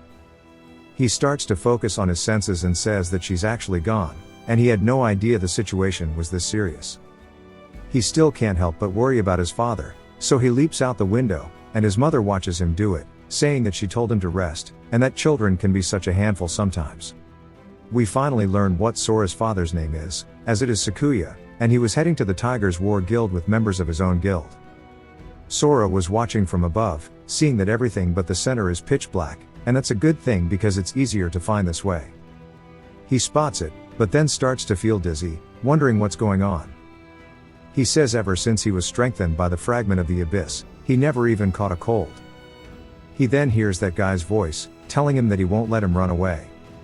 Sora looks around, wondering where he's hearing it from, and asks if he's hiding his presence because he can't sense him at all. And that means that he was in Shelter 6 after all, and he starts to feel dizzy once more. He hears the voice saying that he won't let him run away, and it's all because of his soul, as he's already marked it. Sora sees the dude and punches behind him where his head was, but it's just an illusion, as the guy continues repeating the same voice line. Sora asks if this is what he means by marking his soul, as the man continues cackling. They then start shining spotlights up on the roof, asking Sora what he's doing here at this time of the night, and he says that he shouted too loud and they noticed him. He then dashes off, saying the illusion has disappeared. He lands on a nearby roof, saying that it's back again, and he wonders if it disappeared because of the light, and he wants to give it a try. He heads out onto the street, standing under a lamp post, and he says that he thinks he gets it. If he stays in the dark for 7 seconds, the soul marking gets activated and he gets dizzy. As he loses his composure, the dialogue changes. As he starts imitating the guy one for one, Sora gets embarrassed because a woman spots him, saying that only he can see his face. He says when he walks under the light, a screeching noise starts ringing in his head, and after a while, the marking disappears and he stops seeing him. He wonders if the reason he didn't experience this before was thanks to the sunlight and lights in the house, saying that must be it.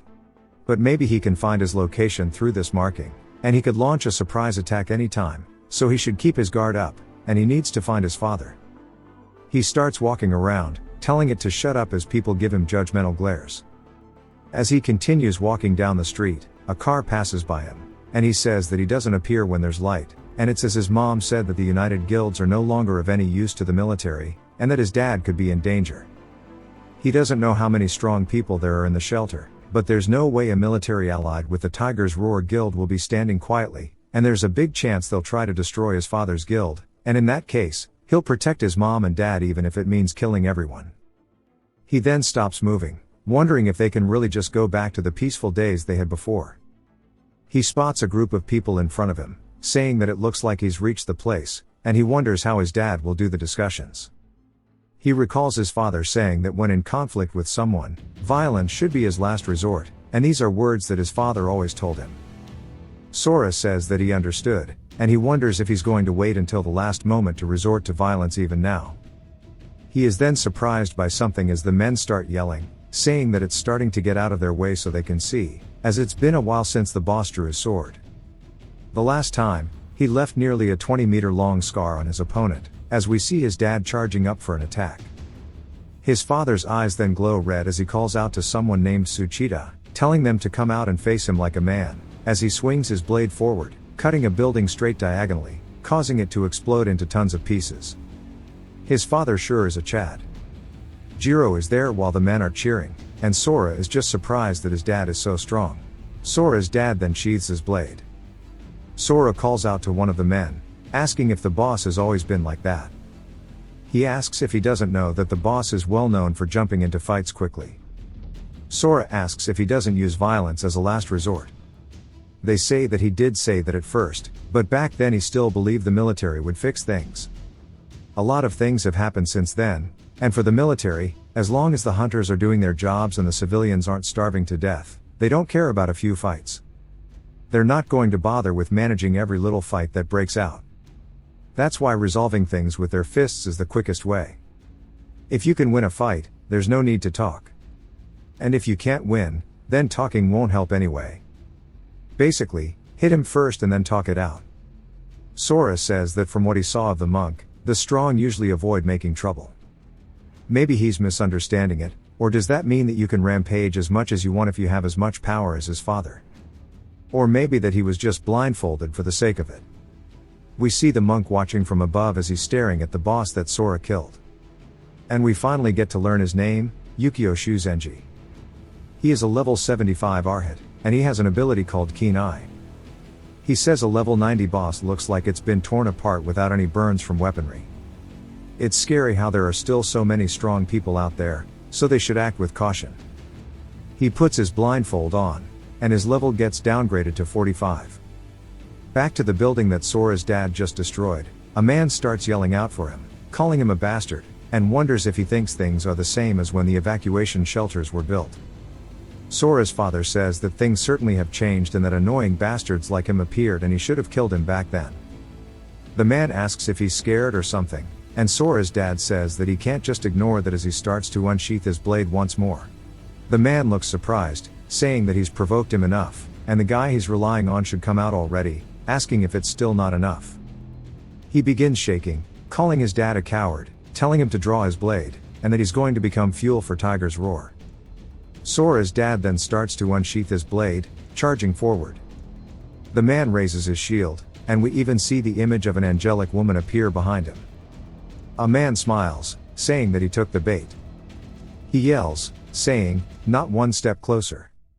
We see the guy with the clipboard that Jiro mentioned appear, saying that he's got some nerve starting a fight in the shelter. We are introduced to Usui Osamu, a level 63 assassin. The man recognizes him, asking why he's here. Sora asks if that is the soldier who is supporting Tiger's Roar, and if this is a coincidence. He can sense a lot of people in this building, and he's definitely here on purpose. He then starts to walk forward towards Sora's dad, and he wonders if this is also the man backing them.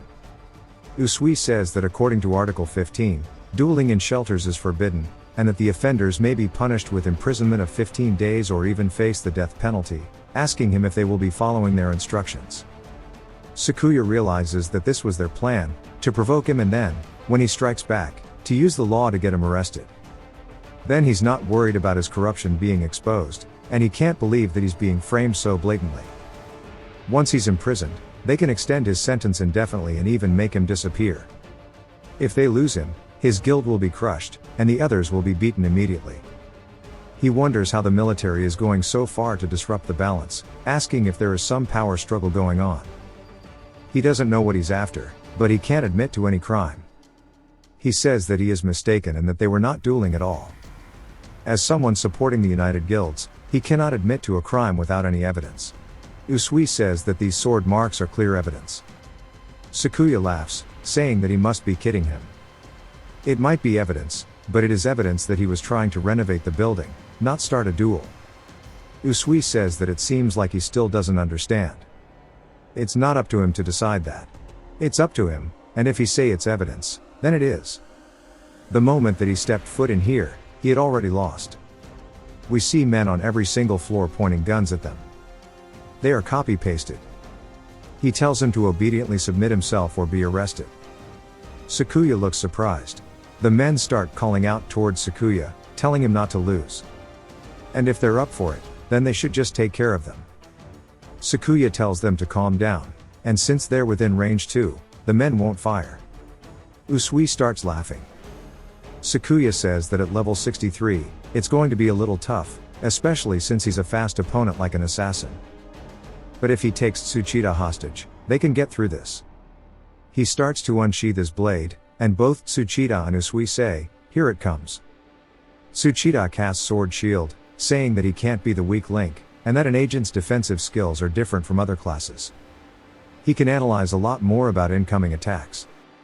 At this distance, he knows he can block Sakuya's sword. His Sword Shield can only block swords, but that's why when facing a sword, it can perform well beyond its level. It can easily block a full-blown attack from a level 69 warrior, so a level 65 warrior's attack is nothing. Meaning Sakuya won't be able to cut this shield at all. He then yells, telling him to give it up. Usui also asks if he's going to come quietly or if he's going to be thrown into a jail cell with all of his comrades, and that he should make his decision. Jiro yells out for him, and Sakuya starts to feel frustrated. He gets rid of his aura and raises his blade forward towards Usui. Jiro and the boys are surprised, as Usui tells him that he made a wise decision. They can't believe that the boss is just accepting it, but Jiro understands. He got a signal from the boss. When he raises his sword, it means to get ready to an attack, and if he lets go, they attack. They don't know that he and the boss have this planned. Sakuya drops his blade, and Tsuchida is surprised that his sword disappeared, only for Sakuya to dash straight past Usui towards Tsuchida. He says that's not going to be a problem, as his shield has a spell to block sword attacks. Sakuya starts to resummon his blade, and Tsuchida is just very confident, saying there's no way he could break it. Jiro starts to extend his hands forward, and we see rocks flying out of the ground, and begin to coat the tip of Sakuya's blade. He then uses it to smash Tsuchida's shield into pieces, sending him flying backwards. He says that they made a hammer instead of a sword, so his shield was instantly nullified. Sakuya throws his sword away and reaches out towards Tsuchida's face. Usui turns, saying that he knows what his goal is, and that if he lays a hand on him, he'll be executed. Jiro then tells him to stop, as he clenches his fist, creating a wall of rocks to stop him. Usui realizes that it's not going to be as easy as he thought. Tsuchida tells his men to kill Sakuya since he's gone insane, and they start firing towards him. Jiro then points his fingers upwards, creating a barrier around Tsuchida, closing him in and blocking the bullets. Sakuya says that if they can just stop him from moving, they can retreat. He's still reaching his hand out towards Tsuchida, but in an instant, Tsuchida gets vanished away. Sakuya looks around, confused, and Usui says that Stone Jail his ally created trapped him in the shadows, and he marked the lingering magic on his shield. With that, he's met the conditions for his assassin skill, Shadow Trance, and without his hostage, he is now lost, as Tsuchida is beside him now. Usui says it's time to end this and gives his men the order to kill Sakuya. Sakuya's surprised, and so is Jiro. The soldiers ask if he's serious. Usui asks what they're so surprised about, and Sora then appears directly behind him, saying that he too would like to know what they're surprised about. Usui wonders who he is, asking if he managed to really get behind him even though he's an assassin, and he doesn't know who he is, but he's definitely an enemy, and that the person who makes the first strike wins, so he's got no choice. As he starts to reach for a potion, Tsuchida recognizes it, saying that's the deadly poison that the guild has been preparing to defeat the level 90 boss, asking when he stole it. Usui yells, telling Sora to let go, and throws his daggers forward towards Sora. Sakuya calls out for his son, and Tsuchida says that bastard is going to take down everybody with him at this rate. The men start to wonder what this miasma is, and they start falling to the ground, foaming up the mouth due to the poison. Tsuchida says that he doesn't like this, but at least Sakuya's ally is dead. We see Sora stretching his hand out as he grabs onto both Usui and Tsuchida once more. Tsuchida asks how the hell he can still move, as this is strong enough to kill a level 90 boss. Usui looks worried, saying there's no way that this dude is an absolute monster, as he caught his daggers with his mouth, and the poison isn't even affecting him. Sora glares down at them, and then spits out the daggers, causing them to fall on the floor. He asks them where they think they are going. Tsuchida grows anxious, and we learn that regardless of your job, every player has 5 stats, those being intelligence, perception, strength, agility, and constitution. Tsuchida says that if he can withstand that poison, then his constitution is on par with a level 100 player. Sora tells them to get their men to lower their weapons. Usui grits his teeth, realizing that he has no choice but to fight back. He tries an attack on Sora's knees. Nothing happens. So he jumps up off the floor and grabs a hold of his arm, telling him to shut up. Tsuchida smiles, thinking this is their chance, saying while he's busy breaking free from that joint lock, he's also going to attack. As he tries, Sora makes the minimum movement required, dodging the attack. He then yeets the piss out of the both of them, causing them to fly straight by his father into the wall behind him, sending out shockwaves. As his father, still withstanding from the wind that was sent past him, turns around, he is surprised, only for Usui to start fading out, which Sora instantly glares behind him. Usui says that even if he's strong, he doubts he can react to his shadow trance, as he stabs Sora directly in the back. But the blade doesn't pierce through his skin at all, Usui now realizing he's in a bad situation, because not only did the attack not work, but his knife can't be pulled out. Sora goes for a spinning back fist, which Usui dodges under. He then creates some distance while Sora grabs a hold of his knife. Usui says that not only did he dodge the attack, but just the gust from it itself almost broke his nose, and that he needs to retreat. But Sora closes the distance in an instant, grabbing his face, slamming him into the floor. Even more blood begins flying, and Usui says that he's too fast, and goes motionless. Everybody's just surprised as Sora walks forward carrying Usui. The soldiers ask each other if they want to deal with him. They say no, and Sora says that he's going to head home, and he'll let his father carry the other guy. Sakuya says bet, and back at the residence, his mother's asking if it's over. Sakuya says yes. As Jiro wonders if they admitted anything, Sakuya says no, and their lips are sealed. But it doesn't matter, as they know where their group stands, and they should stay on alert for a few days. As regardless of their plans, he wants to know what his son went through for the last 5 years. Sora says that after seeing his conflict with him, he realized what he'd done. He fell into a strange realm 5 years ago, and spent all that time killing monsters. Thinking that it must have been one of the towers he was trapped inside. So he tells them all the entire story. All the way up until he got freed. In the end, a summoner sent him back here. His father says that there are 16 towers in total, but none of them match his story. Sora says that means it was just an uncharted one. Jiro says that if that tower is near Shelter 6, they can prioritize clearing it, but his father is just so glad that he's alive. Jiro laughs, saying that not only is he alive, but he's billions of times stronger than everybody else. His mother says that it doesn't matter, because all that does is that he's home now. His father says that he never will let their family split up again. Sora looks at his hands, realizing that his parents are just as scarred up as he is, and that he never wants to lose his family again.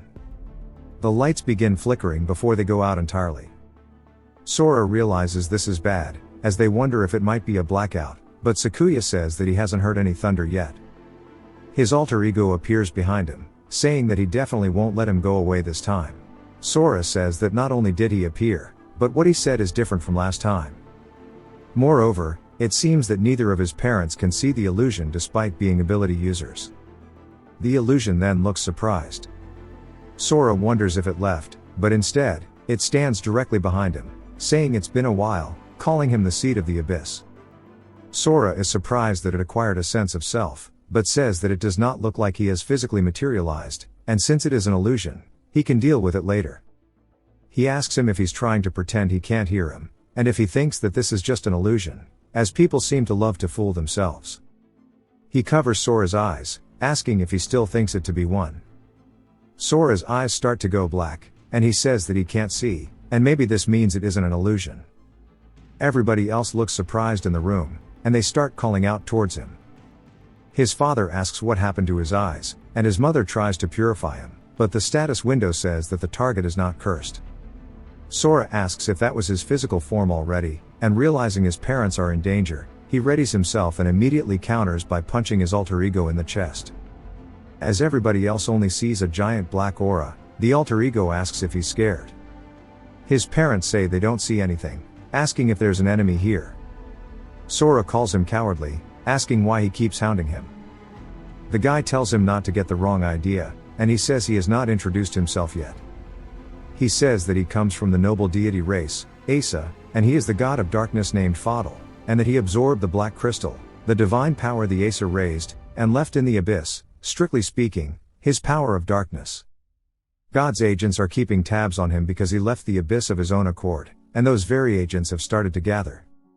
If he does not want to die, he needs to come back to the tower with him. Sora realizes that he is talking about the Isras that his mother told him about. Sakuya says that he doesn't know what's going on, but he can tell that it's dangerous, and he'll help, but his mother tells him to stop as they need to see how things plan out. Sora asks why it would matter, as he can even body a god, so what would a few Isras do to him? Fadl yells, telling him to stop getting cocky, because he beat him by a stroke of luck, and the other Isras can't even be compared to his current strength. Sora asks what basis he is supposed to believe him on. Fadl begins laughing, saying that he doesn't have to believe him, and he will regret everything right after blood starts raining on this land. Sora thinks about it, while he doesn't trust him, if the one-off chance he is telling the truth, he doesn't know what to do. Fadl turns, realizing something. As somebody is sending out some kind of holy energy, but it actually shocks Fadl. Sora's vision starts to come back as well, as Fadl is screaming. Sora wonders what's going on, and we hear someone saying he believes him. Sakuya calls out to him, and we learn that his name is Shuzenji. Sora is surprised to see him, as this is the monk from the shelter entrance. He asks his father if he knows him. His father says that he's not just some guy, he founded the guild together. Fadl tells Shuzenji to release him, and Sora asks if he can see him.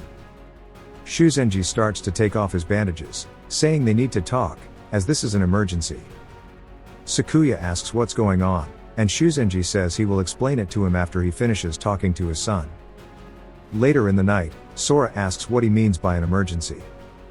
Shuzenji tells him that he's not an Ezra, but his eyes can see divine power. It was for that reason he was able to use forbidden arts to seal the god temporarily. While staring at Sora he can tell, although his divine power is of the same nature as his strength far surpasses that of any deity. He knows not how he came to possess it, but they no longer can investigate it. Several immense divine forces have begun gathering in this town, most likely seeking after his power. He does not know what happened between him and that god, but what he said was true. However, he must not return to the abyss. What resides within the tower is far more troublesome than Azra's. It seeks to deceive him and drag him back in order to reclaim his divine power. What he needs now is to enlist in the military and leave this place. Sora says those people just tried to blow them up. Shuzenji laughs, saying the military may be like that now, but there is one individual whom he can trust. The Azras will not dare lay a finger on him if he is officially aligned with the military. Sora asks how that will guarantee his parents' safety if he leaves, but Shuzenji assures him that the Azras abide by an unspoken rule to not involve themselves with ordinary civilians. It is precisely because of that custom that the Union continues to exist, and above all, with him present, they will not act irrationally. After all, Rakans are equal in power to Azras. Can't wait for this Rakan to run my lane down. It jumps to the Tiger's Roar Guild and a guy saying it was a bullshit mission.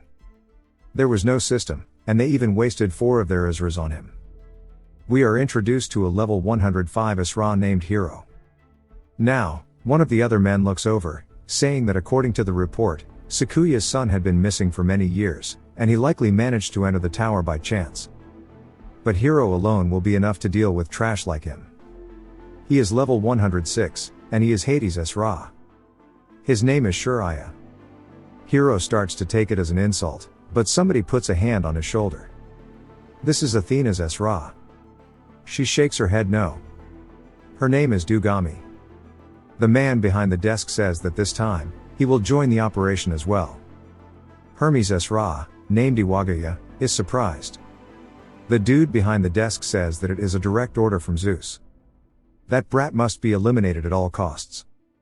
The 16th tower near Shelter 6 is about to activate. They all know how valuable gaining control over the tower will be. The stubborn United Guild has also rejected their Tiger Roar's proposal and plans to go on their own. That's why they're not just going to go after Sora, but also his parents. They will eliminate them all at once. His name is Mukai. He is level 118 and Zeus's Asra.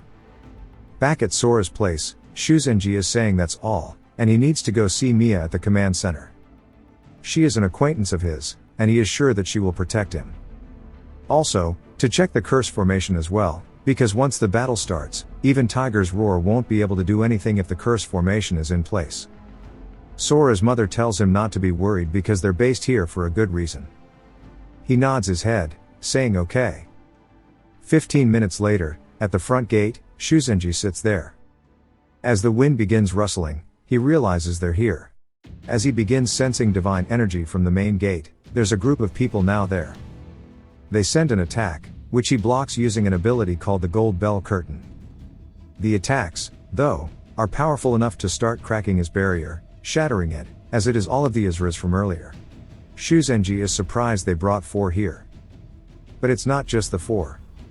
As Mukai begins to make his way in, they bow respectfully, and he starts walking in like he owns the place. Shuzenji is surprised that even Mukai himself came. He then tells Shuraya to do his job.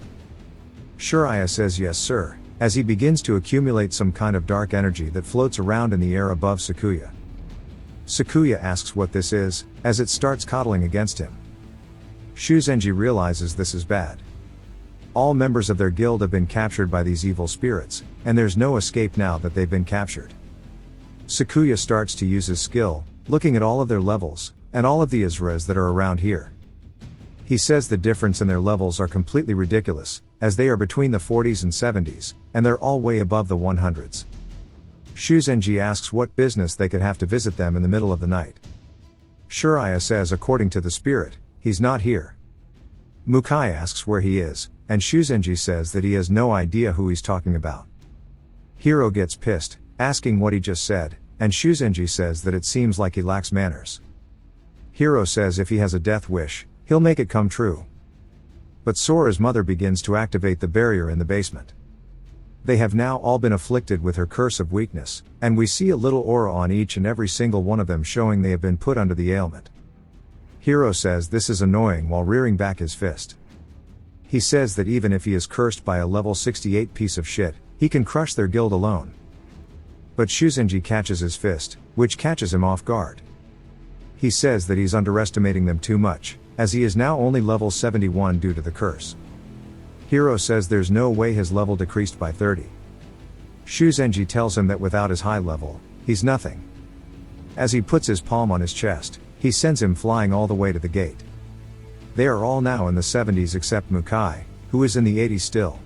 Sakuya says anyone standing in the curse zone will have their level reduced by half at the caster's level.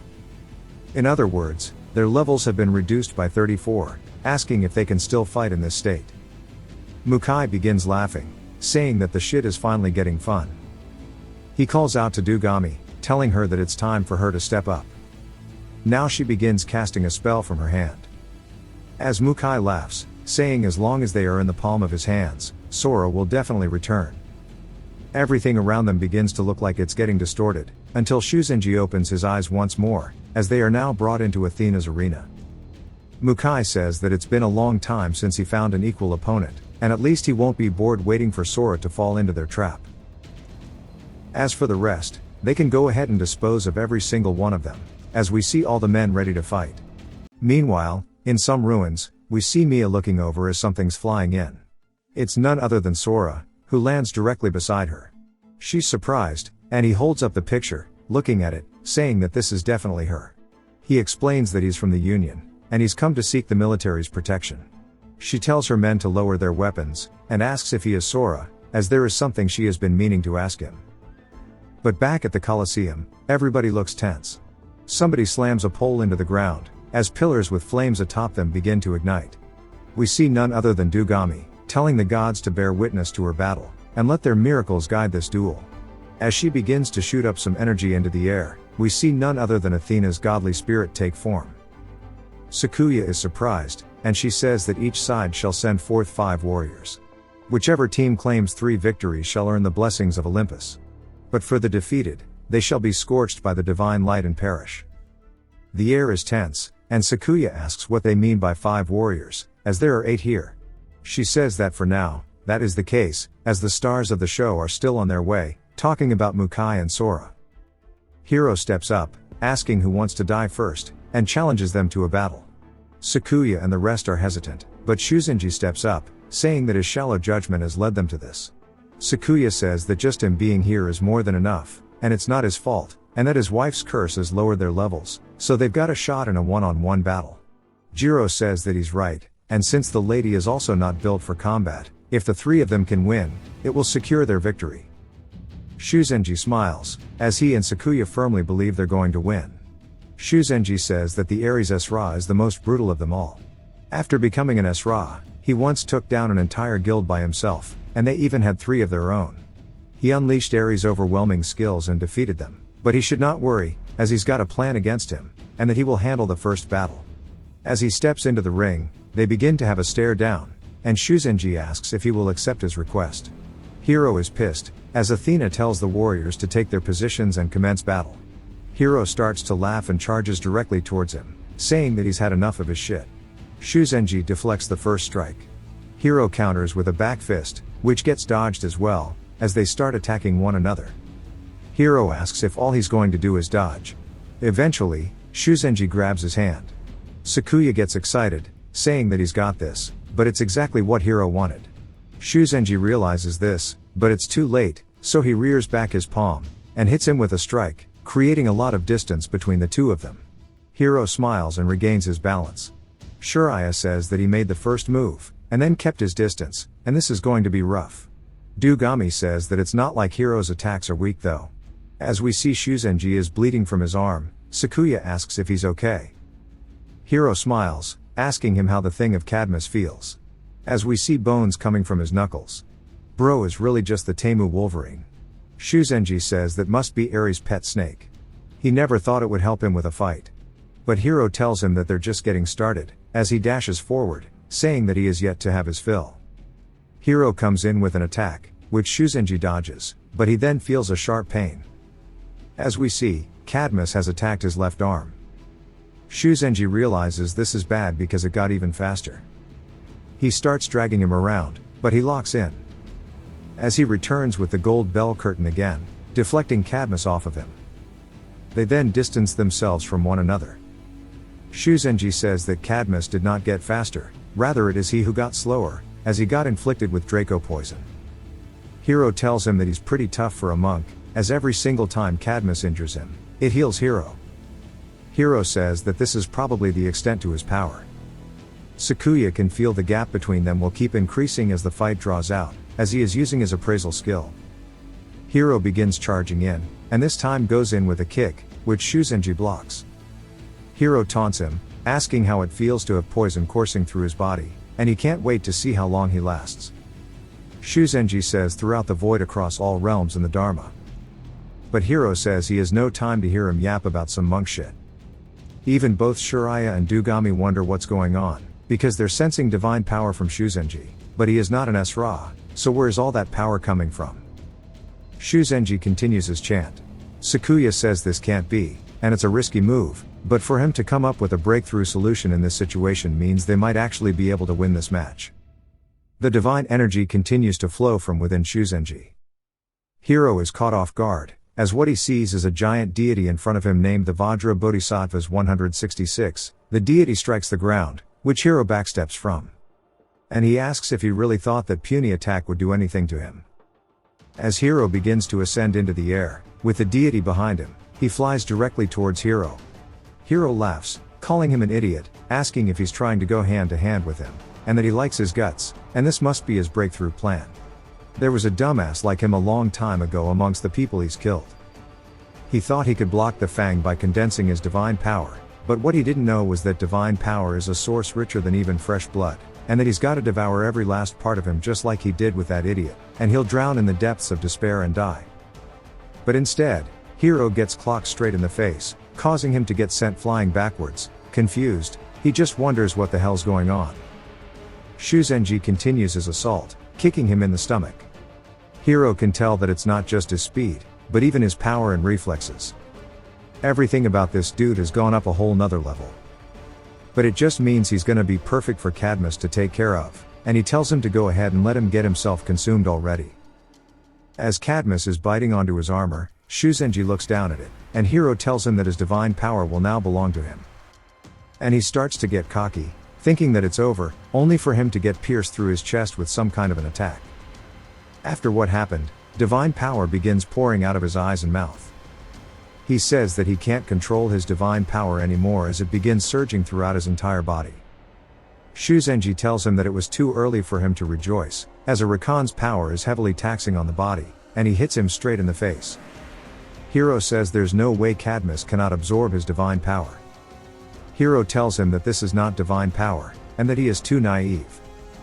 He hits him in the face, sending his body cartwheeling. Sora's mother says that she didn't understand his feelings as to why he wanted to convert to being a Rakan back then. Not only does it prevent you from ever becoming an Esra, all power is limited to physical strength, and that karmic power is incredibly strong, but hard to control, and you have to regularly build up virtue for it. Only Zen power can keep karmic energy from overwhelming you. Since the Aries Esra has absorbed more karmic power than he can control, moving it all will be difficult for him. Shuzenji says that it appears he frequently does bad deeds, which is why he has no Zen power left, and it will be impossible for him to take control of his power. Sakuya gets excited, saying that he told them they can win this.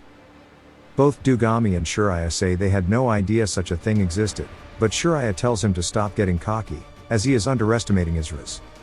Hiro slowly starts to stand back up, and Cadmus lets out a roar. He says that if he doesn't have enough fine power to maintain its form, then he'll just get rid of it. As he starts shaking, he says that he's going to go all in one last time. He begins to rip apart Cadmus with his bare hands, creating a giant surge throughout the little arena. Some of the blood lands directly in front of Shuzenji and begins burning the ground. He says this is one hell of a poison, as it's even acidic to the point that it's melting the concrete. It begins to create a giant red miasma. Shuzenji then starts to distance himself as they hear a war drum. Sakuya and Jiro wonders what the hell is going on. As Hiro tells Ares that he offers the blood of the poison dragon, and he needs to grant him his spear, it begins to form directly in front of his hands. As Hiro grips it, he says that he will fight on until his body turns to dust. Dugami says that Azriz can't use divine weapons without offering a sacrifice, and it's only a temporary weapon anyways. It carries the power of the gods and adapts to the fighting style of the Bearing Ra. Shuraya says this has got to be what makes the gap unbridgeable between normal players and Isras. It's going to be over for Shuzenji now. Dugami says that Hiro offered the poison dragon Ares gave him. If the gods see through that little trick, they'll definitely be pissed. Then again, knowing how merciful Ares is, he might forgive Hiro if he wins. But on the off chance that he loses, he can't even begin to imagine what punishment awaits him. But there's no way a regular player could beat an Esra wielding a divine weapon. Shuraya just wonders what the hell she's thinking about. Hiro begins charging in, and Shuzenji says that this means he's going to come in for another close range hit. But the spear vanishes, causing him confusion. As we see the red orb beginning to envelop Hiro, Shuzenji dodges the punch, saying that he should reach him at this distance. But he realizes he made a mistake, as the attack narrowly grazes him, only barely cutting his chin. Hiro then says explode as he smiles, and the spear forms once more from his aura, blocking off his escape. Shuzenji says fortunately he deflected it with a mantra just in time, and he wonders if the spear is poisonous like the dragon. Turns out it is, as now that he has been hit with the corrosive effect of Ares' blood, his robe has lost 50% of its defense. Hiro comes in with another attack, which Shuzenji dodges, then a projectile bursts out of Hiro's back. Shuzenji says that it's crazy he can make them come out from parts other than his fist. Hiro then hits him with a gum gatling, but each and every one of the attacks has its own little spears coming out from them. Shuzenji says this is really bad because he can't read his moves. Every hit he receives only destroys his equipment further. Even with the impact suppressed by karmic power, he's still this strong, and if he had not weakened him, he would have died a long time ago. He needs to make sure he tries to keep his distance, as he comes in with a palm strike, causing Hiro to jump backwards, giving him the distance he wanted. Hiro starts saying another mantra as Hiro cuts his hand, saying that he must already be at his limit. He pours the blood onto the ground, telling him the distance is not going to save him anymore. But Shuzenji continues his mantra and calls this Onrin. Hiro looks up in surprise as a giant circle appears overhead, causing him to drop to his knees. Onrin is a holy incantation that purifies and banishes obstructive forces, and the effect of the poison dragon's blood is now weakened. Hiro asks if he's trying to seal his movement with a spell and win from a distance, but that is way too naive. As the blood from earlier begins pooling together, Sakuya yells, telling Shuzenji to look out as it pierces through the top of his hat. Luckily for him it missed his bald-ass head, then he says that was way too close. Athena then appears in front of Sakuya, telling him that interferers shall be punished as she starts burning him.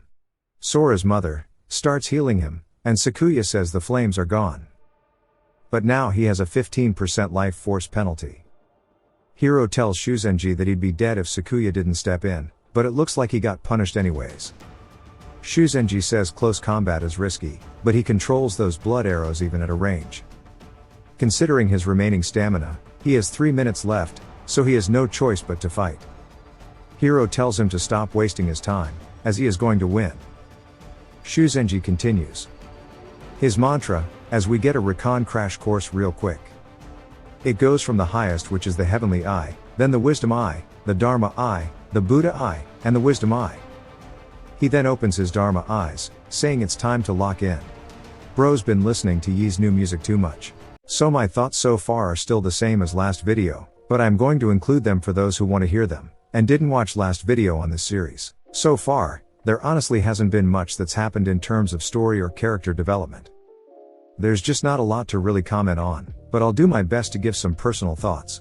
The series overall isn't bad, but I wouldn't say it's particularly good either.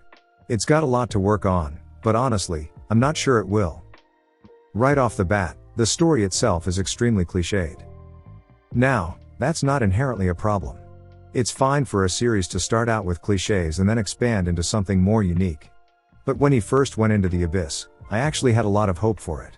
Even though everything up to that point felt pretty janky and kind of all over the place, the abyss felt like it could have been a turning point. And then we got the typical betrayal because of a random bully. Followed by the most predictable revenge sequence where he shows up a few chapters later to get even. It just felt so uninspired and honestly, really dumb. There was no real emotional payoff. Just checkbox storytelling. Now, when he first entered the abyss and killed that goblin, I thought, okay, this could actually be good. I was expecting it to be a slow burn where he clears the tower stage by stage. Maybe a good 30 to 40 chapter sequence where he's away from his family, growing stronger, and we actually feel that time passing. I was hoping for something in the vein of Level Up with Skills or The Tutorial is Too Hard where we get that slow, steady grind. Watching him slowly climb up the tower, get new skills, face real challenges, and come out changed on the other side. But instead, we got a poorly done montage. Oh wow, each floor is doubling in size and the mobs are stronger. Look at him effortlessly wiping out millions of enemies. It just felt so rushed. We lost all sense of scale. Any tension or danger was just completely wiped out by how easily he was clearing these stages. And then he gets free randomly. It just felt so bad. He learned absolutely nothing, despite being almost halfway through the tower. And to make it worse, when he did get out, he spared the pkers, when he just spent however long mindlessly slaying monsters. But then we get this random girl going, I need to tell my sister. And I can guarantee you that her sister is going to end up being Mia. Or she's the guild leader of one of the big three. Just textbook cliché. And that's the issue, the whole series just feels so rushed and sloppy. We're getting practically no actual overarching story explained. And while I do like the little bits with his father, it doesn't hit the way it should. We barely got any time to develop a sense of longing for that reunion, because it's been no time at all. There was no emotional weight to that separation. If I'm being honest, I really think the creator should just hit the reset button and remake it. From the start, just slow down the pacing. Make the apocalypse sequence last more than a single chapter. Build it up. Make us actually feel the fear and desperation with him. Make us feel the separation from his family. Let us watch him grow inside the abyss. Right now, it's like, oh, the world ended. Now he's in the abyss. Now he's back. Now he's super strong. Now he's saving everyone, but he must hide his power. There's no time to get invested. It's just one rushed event after another. And the combat, it's a complete 50-50. Sometimes it's good. Sometimes it's just a mess. There are so many panels that make no sense compared to the previous ones, and it completely kills the fluidity of the fights. It feels less like they're trying to tell a compelling story with the combat and more like they just want to throw in look how cool our protagonist is. Moments. I've mentioned it many times now, but when I mean fluidity I mean the panels that feel semi-animated. Like the fights in the Northern Blade, or survival story of a sword king in a fantasy world. Overall, the series has a lot of work to do. But that doesn't mean it wasn't fun to read. I still enjoyed my time with it, despite all the glaring issues. I just wish the future for this series didn't look so bleak. But we'll see how this situation with his family gets resolved. Maybe it'll surprise me. Or at the very least, he should just go all out and wipe people out, give us a satisfying power gap, showing that he is just untouchable. And don't get me started on the solo leveling haircut.